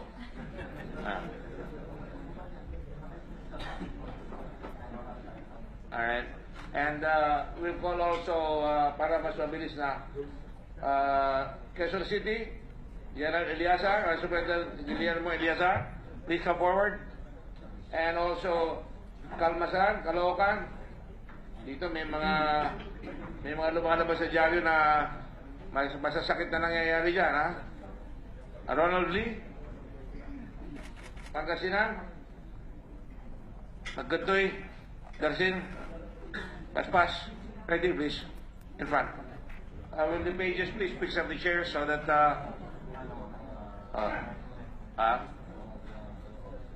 ground officers kayo. Dito na ho kayo, dyan ho kayo. Ayan, sige, para mas marami. Para lalapit na lang kayo sa camera para makikita. Okay, Comsec, please execute the oath. Uy, delayed General Runasan is here. Sir. Raise your right hand, please. We're happy to have Senator Runasan here. Can lend his expertise to the hearing. Go ahead, please. Do you solemnly swear to tell the truth, the whole truth, and nothing but the truth in this proceeding? Thank you. Let me be on record that the officials that have called here from the different departments, from Bulacan, from Cebu, from Pangasinan, and from Bulacan, are in front of us. And I'll add another one, para lima na kayo dyan. Caloocan, is he there already? Okay, and Rizal, Adriano Enong. Rizal. Okay, ito pinapakita ko sa inyo. Sige na. From Rizal. Double time, please. Mang Enong. Mr. Colonel Enong. Mang Enong tuloy na sa President. Right hand, please. Do you solemnly swear to tell the truth, the whole truth, and nothing but the truth in the proceeding? All right. Thank you. Okay. Before you is just, I'm sure you have your own more accurate. This is just what called by the staff from the media, my staff from the media reports. I'm sure katulad ni Colonel, ni General, ni Superintendent Colonel, mas mataas yun sa inyo dyan. Ano po? Halimbawa po sa Bulacan, pangalawa ko kayo sa pinakamataas. Ano po? Sino ba yan? Superintendent? Police Superintendent Karamat. That's correct, Your Honor. Senior Superintendent. Yes, Your Honor. Okay. You have here, ilan ang namatay sa inyo sa police operations? Sir, from July 1 to October 11, a total of 161 drug personalities that were killed in a legitimate encounter, sir. 161 killed police operations. Yes, sir. DUI po? For DUI, a total for the period covered from July 1 to October 11, a total of 172 death under investigation, Your Honor. Ilan ho? Ilan? Sorry? 172. 172. Yes, Your Honor. Opo. Mas mababa ho kami diyama. Kaya ko pinapakita sa inyo ito ho, staff ho ng Senado ang gumawa nito. Pero sa inyo, mas mataas. Sa Makatwid, nagsasabi kayo ng totoo, kayo ang naglalagay niyan eh. Kami, ito lang nakala po namin, no? Pero makikita nyo, kung kayo ay pangkaraniwan mamamayan, lahat ng kapulisan hanggang sa likod, kung kayo ay pangkaraniwan mamamayan, at maraming namamatay, hindi nila malalaman kung sino ang primary responsible officer who could be doing his job or could be in dereliction of duty because hindi niya nasosolve yung mga kaso sa kanyang lugar. Malinaw po ba yan? Fair ho ba yan? Fair. Kumbaga, natalo kagabi ng UP, yung Adamson, nakikita niyo kung sino ang gumawa ng score kagad, ano? Ang mataas. at sino mababa. Ganyan rin ang gusto kong mangyari. Ang gusto kong mangyari, dapat buwan-buwan may report ang kapulisan sa mga committees ng Senado at ng Kongreso na makikita ngayon kung ano scorecard sa mga namamatay. Life is precious. So, kung may mga DUI, malalaman natin kagad kung sino ang gumagawa ng kanilang tungkulin at hindi gumagawa ng tungkulin. It would be fair, therefore, to say, mukhang hindi ginagawa, General, o isang pulis ang tungkulin niya, wala siyang masosolve, baka marami na rin namamatay dyan, hindi niya nakokontrol yung mga bata niya. So, dapat gagaling ngayon ang pulis. Would that be a natural result of it, Chief Superintendent Karamat? Yes, Your Honor. Senior Superintendent, pwede ho yan, you agree? Kayo po, Chief Secretary Noble or Noble, Yes, sir. I agree po, sir. you are the top gun, of course, of Cebu. Yes, sir. Top gun, nanong Wala na. and, and the gentleman behind, basically, si Doria ba kayo? Doria o Dor? Doria. Doria is from Cebu also? Cebu City, sir. Cebu City. Ako po, sir, ay sa province. Okay, so we all agree. Yes, sir. Pwede yan, no? Pwede. O, tingnan nyo, sa Cebu, nakalagay dito, ilan ang Cebu operations ninyo? Ilan ho? Sir, sa akin po, sir, sa death under investigation, 52 yung total. Ilan ho? 52. 52 operations. Opo, sir. Death. Then, DUI, Yun yung pong death under investigation, sir. sa inyo, 52. Oh, sir. Sa, Ilan ho ang police operations? sa police operation, sir, is 53. 53. I-add po natin yung sa Cebu City, sir, kaya mas mataas. po. Sige ho, sa Cebu ilan? Cebu City, police operations, For Cebu City, sir, total number of police operations, 595. Total number of arrested... 595. Total number of police operation po, sir, 595. Total number of arrested person, 927. Hindi For ho, the killed during police operation, sir, 18. 18 ang nabatay sa police operations. Yes, sir. Okay, I'm just concentrating on death. Yes, sir. 18. Death under investigation, sir, 42. 42. Opo, sir. 94 sa DUI, ang buong Cebu, kabuuan ng Cebu. Yes, sir. Sa police operations sa Cebu, 52 plus. 18 lang yan, ha? 52 plus 18. That's 70. 52 plus 53 plus 18. 71. So, pagkatuloy dito, mas mababa kayo kaysa sa amin.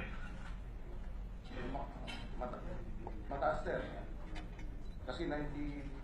90 kami sa kwan eh. Sa police operations, 71 kayo eh. 53 plus... Mababa, sir. Mas mababa. Mababa nga kayo, mas mataas kami. No? Sa DUI naman, sir, 52 ako. Mas mataas kayo. 42, kaya 94. Mas mataas kami, sir. Needless to say, as I said, one death is one death too many. Yes, sir. Yung mga napapatay ninyo, and Senator De Lima, you may ask a question directly if you like, no? And Senator Ornasan, sa mga napapatay doon sa police operations, ano ang experience ninyo yan? Yung ba ay karamihan ay may baril rin? Yes, sir. Sa kaso po ng Cebu, sir, karamihan may baril, sir. That's like the record that can you just help us with a little bit dito sa mic para makikita? Yes, sabihin niyo lang, Superintendent Noble answering. Sige. Senior Superintendent Noble answering, sir. Sa Cebu. Sa Cebu, sir, in my case, mas marami po yung namamatay sa yung nare-recover namin na baril, sir. No, lahat yun may baril. Hindi naman lahat, sir, pero most o majority merong baril. So, ang nakuha namin, sir, lahat na may baril is 97 firearms. Sa Cebu Province, 89 yung low pistol, 8 yung high-powered, yung mahaba, at 4 na granada. May grenade. Yes, sir. Ano yung high-powered firearms? M16? Yan yung mga mahaba, sir. M16, M14. M14. Oh, sir. So ito yung mga mamahaba na na-recover namin. So talaga, Submachine pag gun. lumaban yun talaga, delikado ang pulis. Yes, sir. Delikado. In fact, sir, nung last week, mayroon kaming sinerge warrant doon sa may Talisay. So, barilan, sir. As a result, may namatay na 2 doon sa Pulis Talisay. natin. Hindi, sir. Yung kalaban, sir. Kalaban, no? Yes, sir. So, yung pulis, sir, sa awa ng Diyos, hindi naman sila nasaktan. Ilan na ho namatay sa mga pulis sa Cebu? Isa po, sir. Tapos may wounded na isa. Wounded na isa. Yes, sir. Separate encounters yun. Kasama din dito sa, sir. Kasama sa encounter. Yes, sir. So by and large, I would say, magagaling bumaril ang pulis ng Cebu. Yes, sir. Magagaling po yun, sir. Talaga? Yes, sir. Kalong yabang ata yung sagot mo, ah. Hindi, sir. Kahit pumasyal kayo doon, Kaya sir. ng mga Batanggenyo, hindi bali mawala ang yaman, huwag lang mawala ang yabang, ano? Yes, sir. Tama. Kahit pumasyal kayo doon, sir, ipakilala ko sa inyo yung mga warriors ni Lapu-Lapu, sir. Alam mo ako nagtayo ng Lapu-Lapu Monument, ha? Yes, sir. Flattery will get you nowhere. Alright. Having said that, so, marami kayo nakakuha ang baril, no? Yes, sir. Can you give us the caliber of firearms para lang natin, no? Para, ang gusto ko malaman dito, when you get a firearm, dapat yan naka-record dyan, nasa publiko dapat yan. Yes, sir. Dahil ayaw natin sasabihin, inuulit. Para hindi kayo masasabihan na you're violating the rights of people. Yes, sir. Inuulit nyo lang yung baril, tinatapunan nyo ng baril na nakuha nyo, di ba? Sa amin, sir, lahat nakasubmit po sa crime lab, sir. Yeah, pero kung minsan nakakalusot. Kung mo nakasabit na yung drugs, hindi pa sunod-sunod yung dapat sunugin yung drugs, nakakalusot pa rin, di ba? Yes, sir. So, yun ang isa sa mga iniisip natin gawin rin, no? Na Yes, sir.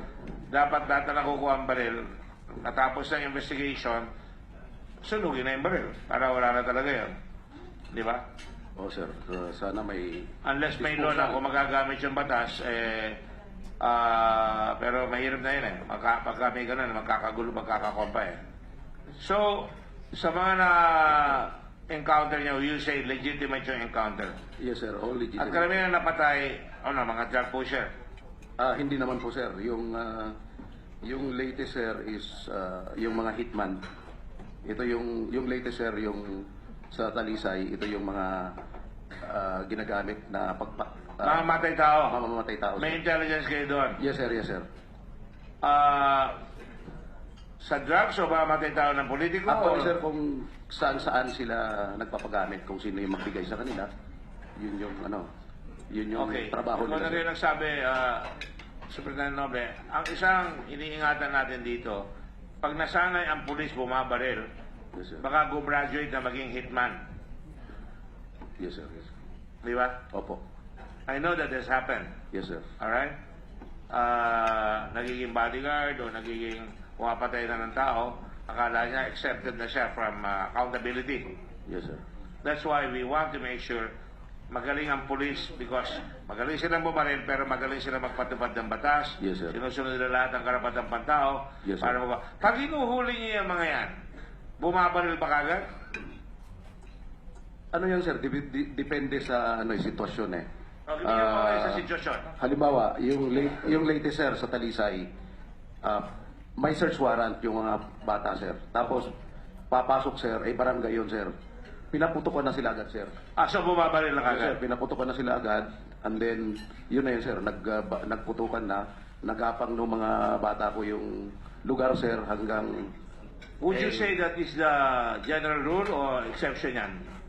Palagay ko sa akin, sir, ito yung nangyayari na may lumalaban talaga, sir, lalo na sa mga drug-related.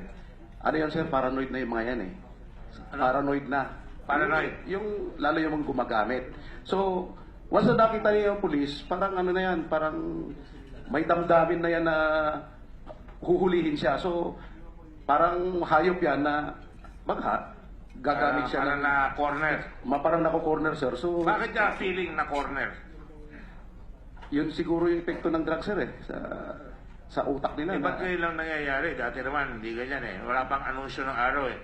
Nasabi ako nga sa President Duterte, huwag maingay masyado. Yung sinasabing, I will kill you. Dahil pagka sinabi mo yan, lahat, delikado ang pulis lalo. Lalaban na yan sa pulis. Yes, sir. Baka mamatay yung mga siga pulis. O di, Nabawasan pa tayo, di ba? Yes. You agree with that statement? Yes, sir. Pero sir, Sasabihin yung kita kay ngayon, President Duterte, ha? ang nakita ko naman, sir, kung lalaban yung pulis, yung mga suspect, lalaban, yung pulis din, high moral din na magpatupad ng batas. Kasi nga, may backing sa PD, may backing sa regional director, may backing sa chief PNP, lalong-lalo na sa presidente. Kaya yung mga pulis, sir, talagang matapang yan. Lalabas yung si General De La Rosa, ganyan ang sinasabi ni General De La Rosa. Ngayon lang kami nakakagawa ng pulis na presidente na nagbabackup. Yes, sir. Yun naman talaga tutong nangyayari. And being a former mayor, I used to tell the police, bawal mamatay. Yes, sir. Pero bawal rin pumatay. Yes, sir. So dapat alam nyo. Yes, sir. Nung ba nagpulis ka, sinasabi ba sa inyo, meron ba sa inculcation sa inyo, General Colonel Romeo Carranza, na tinuturuan ba kayo na respetuhin nyo yung rights ng accused? Yes, Mr. Chairman, sir. Actually, kasama yan, sir, sa curriculum during our PNPA days. PMA o PNPA? PMA, Your Honor, sir. PMA kayo? Yes, Your Honor. Opo. So, tinuturo sa inyo yung Miranda Doctrine? Yes, Your Honor. Noong nagpulis kayo, sinasabi ba sa inyo, galing kayo, national eh. First, I will premise this. Ayoko talaga ng isa lang ang police force. Dapat may national police force. Gusto ko rin may local police force. Dahil pagka nasira yung national police force, total usually yan. But that's just my opinion. No? I oppose that during the Constitutional Convention. But, just lending you a little bit of my experience, if I may, sinasabi ko sa police, gusto ko pala magpulis sa Olonga po, kilala ba yung barangay captain dito? Kasi galing kayo sa national eh. Alam mo ba ang mga tao dito sa bayan na ito? Ginagawa niyo ba yan? In other words, minamahalaga natin na yung pagsisilbihan nyo ay taong bayan. Nakilala nyo, di ba, na may karapatan lahat, yung mga mahirap, yung mga mayayaman, gano'n, no? May values na ini-inculcate. Is that taught or is that part of the training? That's part of our training, Mr. Chairman, sir. And you can proclaim that throughout the whole world. So when a newspaper from America comes here, or from the EU, and they ask you, what are the rights of the accused? What are your rules of engagement? Kaya nyo sabihin yan? Yes, Your Honor. What are the rights of the accused? For Miranda Doctrine, sir, he has the right to remain silent. He has the right to choose his own counsel.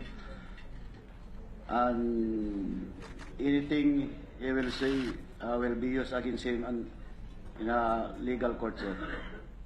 In a legal court? Meron bang illegal court? Proper court, I should say, Okay, Mr. Chairman. And if he cannot afford a counsel, he will be provided with counsel, di ba? Yan ba tinuturo nyo sa lahat yan? I'm saying this because gusto ko sa recommendation namin dito, itaas ang antas.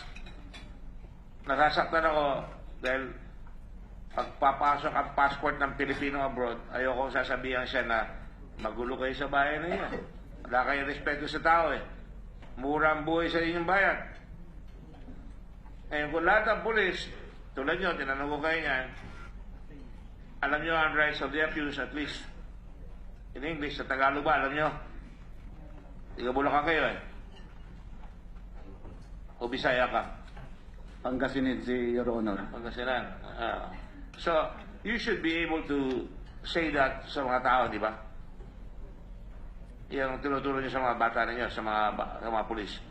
So, siyempre, pagka nakita kayo ng anak ninyo, ang tatay ko, maginawang pulis, hindi pumapatay ng tao unless papatayin siya. Ang tatay ko, pagmamalaki ng bayan, because alam niya ang karapatan ng tao, nilirespeto niya. Tama ba yan? Kaya ba sabihin ng anak niya? That's correct, Mr. Chairman. So your son your daughter can tell you about, can tell everybody about that, right? I'm sure my son and daughter will be is very proud of me. And I'm glad about that because I detect that pride in you. That sense of pride in you. Yes, Your Honor. Okay. So, do you think having 161 people dead in encounters is one too many, or 10 too many, or 100 too many? Life is precious, di ba? Yes, Your Honor. Marami. Mr. Chairman, Yes. on that point, June, itong numero, no? I have to proceed from where the chairman left off. No? Nakalagay dito deaths under investigation. So in other words, patay. Yes, Your Honor. Patay. Both, pwede kang sumagot, Eric, no, June? Ilan ang buhay? Doon sa mga enkwentro natin. Di ba yung deliberately lumaban, pero hindi natin pinatay. I just want to proceed with that point. Dahil sabi nga ng ating chairman, life, liberty, and property. Of course, sa atin, di ba? Like you said kanina, June, there's something more precious than life. That's honor and reputation. Pero ibang usapin niya. No? Doon muna tayo sa life, liberty, and property. Meron tayong deaths under investigation. Meron ba tayong kolong na alive pero under investigation? I just want to know, get your sense. No? Mahirap yung trabaho ninyo. No? Ilan ang nabuhay sa mga enkwentro? And you compare this ratio with those who died. Can we generate the data? Anybody. Anybody. O walang buhay. Meron. Maraming buhay. Okay. Gusto lang. Okay. Two are alive in spite of the encounter. Armed encounter between the period of July and October 11. Mr. Chairman, if I may... No, proceed. I just want... Kailangan sabihin ko yung pangalan. Baka Sir, baka- out of the 595 police operations, we have 927 arrests. Buhay lahat po ito, sir. Filed in court. Filed in court, pero buhay. Nasaan itong mga buhay na ito? Sir, nakakulong po lahat, sir. Nakulong. Pending trial, sir. Yes, sir. Pero pinagamot naman ninyo. Yes, sir. Ako, sir. Okay. Mas marami, sir. Mas marami. Hindi, ganito, no? Mr. Chairman, with your permission. Mr. Chairman, with your permission, just to, para I can get this off my chest. Ganito kasi, no? Let me just... You don't have to... the only reason I'm asking the question is somebody's raising his hand. Okay. If somebody raises their hand, I will recognize you. Thank you, Mr. Chairman. I'm so happy that... Go ahead. Aside from being late, I hope you're not penalizing me for... You are our mate, so you're not penalized. I'm just kidding when I say... Kanina po, Mr. Chairman, I was monitoring the proceedings, no? Over the radio. Nagmamadali nga ako dahil baka i-contempt ako ng ating chairman. For the record, Senator Onasan is not a member of the committee. If I'm not... Of the secondary committee. Of the secondary committee, he's a member. But of the primary committee, he's not a member. But anybody can ask a question. Okay. Now, let me backtrack a little. Pagsabi ni Presidente, by the way, let me confirm, mataas ang moral ngayon sa kapulisan natin, di ba? Saan ka nakakita ng Commander-in-Chief na sabi niya, huwag nyo lang akong bulahin. Sundin nyo yung utos ko. No? Pag pinalikan kayo legally or politically, ituro nyo ako. Ako ang magpapakulong para sa inyo. Basta sumunod kayo sa utos ko. No? Alam nyo, John, Eric, gentlemen, I'm sure the chairman is aware of this, no? And I hope Senator Laila is also. During our time, nung panahon namin ni Senator Lacson, I will not mention the administration dahil lalabas yung edad namin. Pag inutos sa amin ng political leadership at yung chain of command namin, hindi kami lumilingon para i-check kung baka ipasubo lang kami nito. Baka nakainom lang ito o baka masama lang ang gising nito. We went straight forward without looking back because we assumed that the orders were legal, moral, constitutional, coming from the political leadership. My question is, ganun pa rin ba kayo ngayon? O ganun na kayo ngayon? Sa akin, sir. Yeah, correct. Sa akin, sir, pag illegal yun, hindi ko susundin. Hindi, Eric, no? Yes, sir. I'm not asking a condition, for a conditional answer. Under the present dispensation, Yes, sir. pag inutusan ka, ikaw ba, Eric, baka pasubo lang tayo nito. Yes, And sir. that translates down Yes, sir. to the last SWAT patrolman who will engage in close quarter battle, kick that door wide open, not knowing kung armado yung inaresto ninyo. So I'm just asking, what is the reason for this high moral? Yun nga, sir, ang pinakamahirap kasi dyan yung makasuhan ka. Tapos, nakasuhan ka, wala kang pambayad sa abogado. Sumunod ka lang sa utos. O, sir. Tapos, hearing, ang layo ng assignment mo, saan ka kukuha ng pera? Magpapa-enroll yung anak mo. Titext yung misis mo. Yung ATM mo nandun sa misis. Wala kang pang... Mr. Wala Chairman, kang... Kaya ano, sir, parang suicide na yun sa kanila. Natatakot talaga yung pulis sa... break sa mo na, kaso, Eric. sir. Ha? Yes, Mr. sir. Chairman, mabuti ho naririnig ninyo ito. Dahil recurring ho ito, kulang ng legal support. Sumunod ka lang sa utos. No? Aware of that. Tapos may nakakonect doon sa itaas. I'm talking about previous dispensations. No? Sumunod ka lang sa utos, ikaw pa yung may kaso. At pag napuruhan ka, kulang pa yung benefits mo sa pambili ng kabao. That is true. That was considered when I was doing plebs. Let me, if I may, lahat ng mga kapulisan dyan, taas ang kamay ng walang kaso sa inyong karir in the performance of duty. Taas ang kamay ng walang kaso. Please, lahat kayo dyan sa likod. Wala kayong kaso. How long have you been in office? Sa police? 30 years, sir. 30 years. What is your name po? Attorney Aurelio C. Trampe Jr., sir. You are a policeman. Yes, sir. And where are you assigned? Presently, I'm the Director of Crime Lab, sir. Alright, lahat ng may kaso, taas ang kamay. Lahat na nagkakaso. Eric, wala kang kaso? Sir, meron, sir. O, meron. So, ibig sabihin, in the performance of duties of the policeman, maraming nagkakakaso, and let it be a record na wala naman pinoprovide na abogado rin ang gobyerno.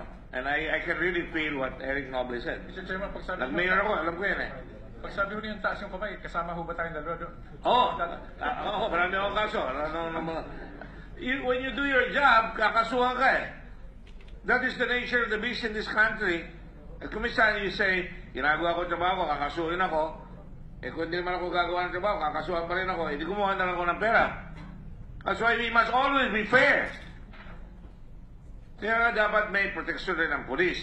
Kaya tinatanong ko palagi, dapat mayroong union yung pulis na magbabayad ng abogado, or the government should provide also a lawyer. And perhaps that may be one of our recommendations here also, that there must be a police legal service to provide legal assistance to the police if they did it right. Di ba? So, that's one thing that I'm glad that Senator Hornasan pointed out here. And I know because tagal rin ako nag-mayor. Hanggang ngayon, nakakausap ko yung mga police. I'm not just condemning policemen. I know that it's hard. Or soldiers, for that matter. Go ahead. By the way, Eric, June, I did not come from the Philippine National Police. My branch of service is Army. Yes, sir. Pero once upon a time, we were also engaged. Now, let me proceed. Now. Let's go first at the top. Pag sabi ni Presidente, I am in favor of restoring the death penalty. How does this translate into operations on the ground?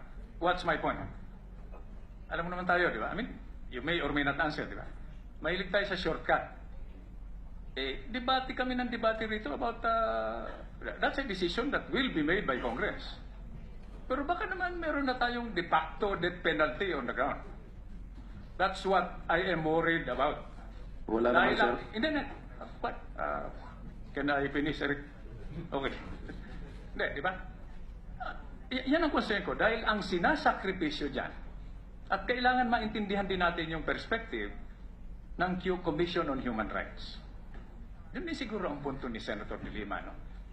Pag manood ka ng TV, nakita mo nakabulagta, tinatakpan na ng kumot. Tapos ang nakalabas lang yung tsinelas. Di ba? Madumi yung paa. Gula-gulanit yung katawan. Ang dating kagad is walang kalaban-laban. Tinodas natin. Ang nasakripisyo dyan, yung due process at yung rule of law. That's the last bastion of our democracy. Di ba? Sa Constitution, Article 3. Pag yung Constitution, burahin mo lahat, ang matitira na lang yung Bill of Rights.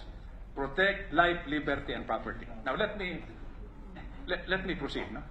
Pag sabi ng Presidente, I am in favor of restoring the death penalty. Yun, you and Eric answer, or anybody for that matter. How does this translate to operations on the ground? Sa akin sa personal na ano ko, parang wala namang ano yan. Pag sinabi ni Presidente na gusto niyang death penalty, antayin namin yung batas. Okay. Di ba, sir? So far, walang batas na may gano'n. So, okay lang. Parang walang effect. So, until such time siguro na lumabas, sir, na may death penalty, nagkaroon ng effect. Okay. So, meantime, we operate on the level na walang death penalty. This is not an exam. Don't worry, there's no right or wrong answer. The committee is trying to get inputs para ma-incorporate in aid of legislation. Kaya may proposal sina Senator Lacson, Senator Gordo, na gawing civilian yung IAS. Dahil pag sinabi mo sa yung chairman na may M14 pa nga dyan hundreds of firearms, yun ang sabi natin. Diba? It's like, you investigating yourself. Pero pag disinterested party, diba? Look at this objectively. Then, may hustisya. Kaya ako tinatanong, dahil, forgive me for saying this, that is not an ironclad guarantee. Now, let me, John, may dadagdag ka ba? Wala, okay. Now, let me go down to the level of the operator. Let me ask, and whoever, the senior officers, Oka or Jigs, anybody for that matter, Ding. Yeah. Ano ang operational readiness criteria ng kapulisan natin? Because may PNP law, di ba? Civilian and character, national in scope. Why do we still look like soldiers? Okay, anyway, I will not burden you with that. Pero ang punto ko rito is, di ba nung kasama pa kayo sa AFP, the three operational criteria are move, communicate, and shoot. Sa kapulisan pa natin, iba, may dagdag ba ron? What are we required to do para masabi natin na operationally ready tayo? So, move, communicate, shoot, investigate. So, kasama pa rin yung move, communicate, and shoot. Tapos investigate. Iwalay mo natin investigate. Shoot. Democracy, just like life, is choice. Pagpasok mo dun sa kwartong yun, I'm talking from personal experience, pero wag na tayo magkwentuhan dito. Pagpasok mo na ganun, nasa harap mo yung isang tao o several persons. Entering party ka, di ba? Okay. Pag nag-aakmang bumunot, may firefight SOP tayo. May rules of engagement. Sa akin, kaya magpo-focus ako sa shoot, gentlemen. Dahil you will always, because life is precious, sabi ng chairman, you will always give them a choice. Para bang sinasabi mo subliminally? Alam mo suspect ka. Pag binunot mo yung baril mo, at nakita kong may baril ka, habang buhay ka nasa wheelchair, pag inakyat mo yan, doon ka sa Loyola Memorial Park. That's the level of skill that is required. Dahil you are not only the protectors of life, liberty, and property of the police or the innocent civilian populace, that includes criminals until they are proven beyond reasonable doubt that they are guilty. Ang question ko rito is, do we give our operators that room, that leeway? Na, di ba, siguro nagkakalbitan yung entering party. Bro, pag bumunot, i-pull out mo na. Ay tapos, DUI. But if you give them a choice, at hanggang hospital lang, they'll suspect. That reflects the highest level of skill. Do you understand my point? Okay, now, let's go back to operational readiness. Move, communicate, and shoot. Because i-incorporate ito sa committee report. I'll go back to the question I monitored when I was on the way here. What do you need in terms of enhancing your ability to move, communicate, shoot, and investigate so that you will not make mistakes anymore at the expense of human life? At mawala na itong issue, di ba, ng extrajudicial killings. Can we hear from you? Eric, John. Sir, sa akin, sir, ano yan parang yung sinasabi nyo, sir, is use of force, di ba? Parang nakita ko na yung gusto nyo ngayon, dapat yung pulis natin, marunong sila sa use of force. From barrel, tapos bababa na sa stick, tapos sa kamay, at saka verbal.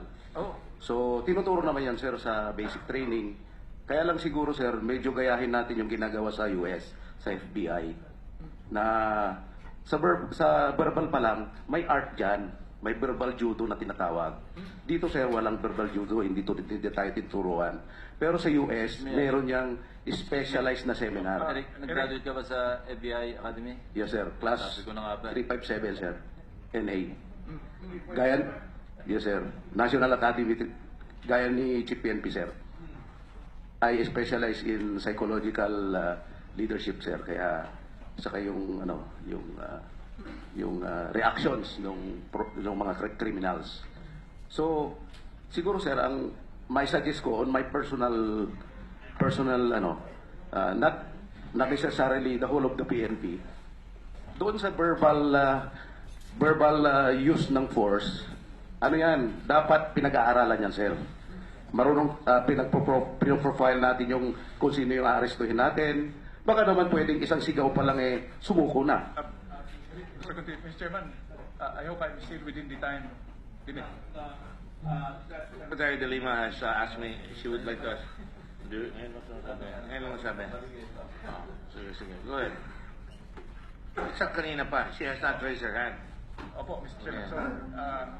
So, sige. I will stop it already. Please complete your point. No, I'm just waiting for the completion of the response of Yes, please. Superintendent. Yes. Sa akin, sir, siguro bigyan natin ng emphasis yung training sa police on verbal judo. Verbal judo kasi yung salita mo pa lang, napatumba mo na yung kalaban kaagad without using force, na necessary force. That's not verbal judo, that's sanju. Yeah. Pero sir, sa US, sir, may sinatawag, pag ginugol nyo, sir, may such a course on verbal judo. Halimbawa, sir, kayo, sir, gusto ko kayong hulihin, sir. Bicolano kayo, sir. Kakausapin ko kayo sa Bicol. Sir, unsama. Kung Bisaya na lang, sir. Sir, unsama, sir. Magkababayan ta, sir. Halika na dito, pag-usapan na natin. So, may mga words, sir, na pag nabanggit mo yan, sir, yung tao, mababagbag yung damdamin niya. So, madidisarm na siya, sir, by using words. So, ito, sir, yung mga bagay na sana na lalong paigtingin, lalo sa mga training schools sa PNPA, sa mga regional training centers. Well, Mr. Chairman, I'll wait for the next round. Thank you. Thank you. All right. We're back to time now. Kasi dalawa lang kami dito, tatlo lang ata kami kanina dito eh. So, Senator De Lima, you may go beyond the time if you like.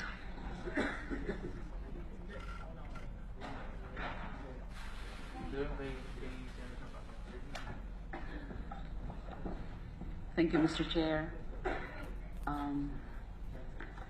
I have lots of questions actually, but I probably maximum of 30 minutes. Can I have maximum, just maximum, sir? Just proceed. If the questions are on point, I will let you proceed because that's what the agreement anyway.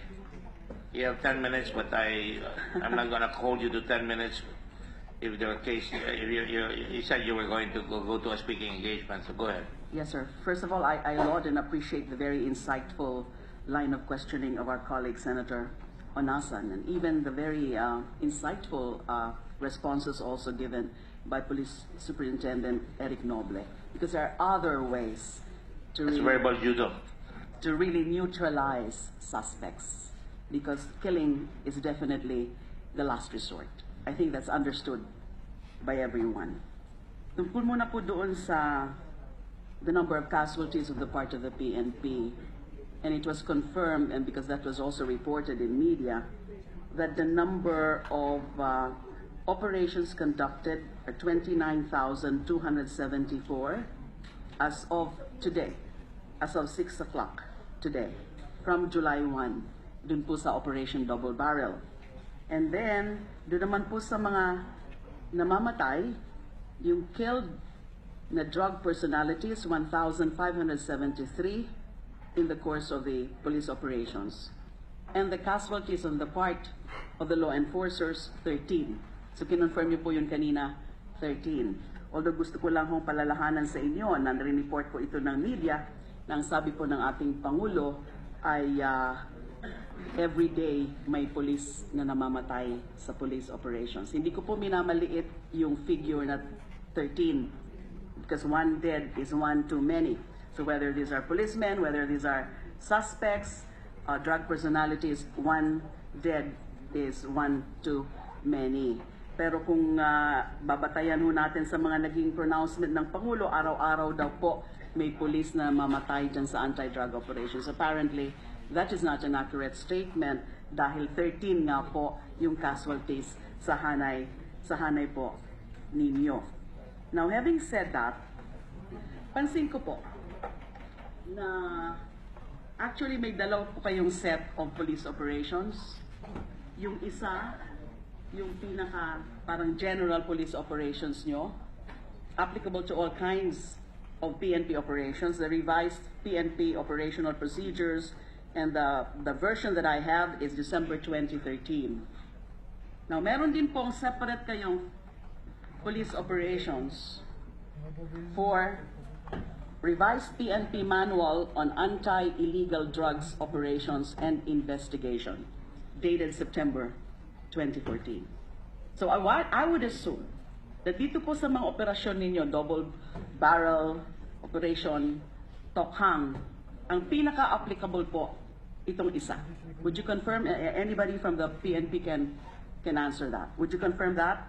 Ito po ang nag-govern dyan sa mga anti-drug operations ninyo. Di ho ba? Totoo po yun? And please answer if that's correct. Do you agree with the questions? Maybe you should shorten the question para maintindihan. Di ata naintindihan maigi. Diyan ho ba sa mga ongoing anti-drug operations ninyo, katulad ng double barrel, yung Tokhang, ito po bang manual na ito, the revised PNP manual on anti-illegal drugs, operations and investigation, dated September 2014, ito ho ba ang sinusunod ng mga anti-illegal drugs unit? O hindi po? Opo, Your Honor. Yes, Your Honor. Ito po yon. At nakasabi po dito na under 2.22, no PNP personnel shall be allowed to conduct a planned anti-illegal drugs operation unless he is a member of an anti-illegal drugs unit. Is this the prevailing rule? Anybody again can answer yes or no. No PNP personnel shall be allowed to conduct a planned anti-illegal drugs operation unless he is a member of an anti-illegal drugs unit. Totoo po ba? Yes, Your Honor. Everybody would agree here? No, take note of the word plan, di ba? Ibig sabihin, project. Plan. Plan, yeah. Ito po Yes, mga Your Honor. operations ninyo.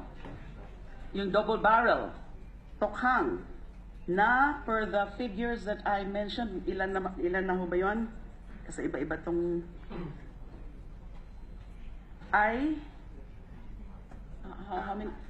how many drug operations again?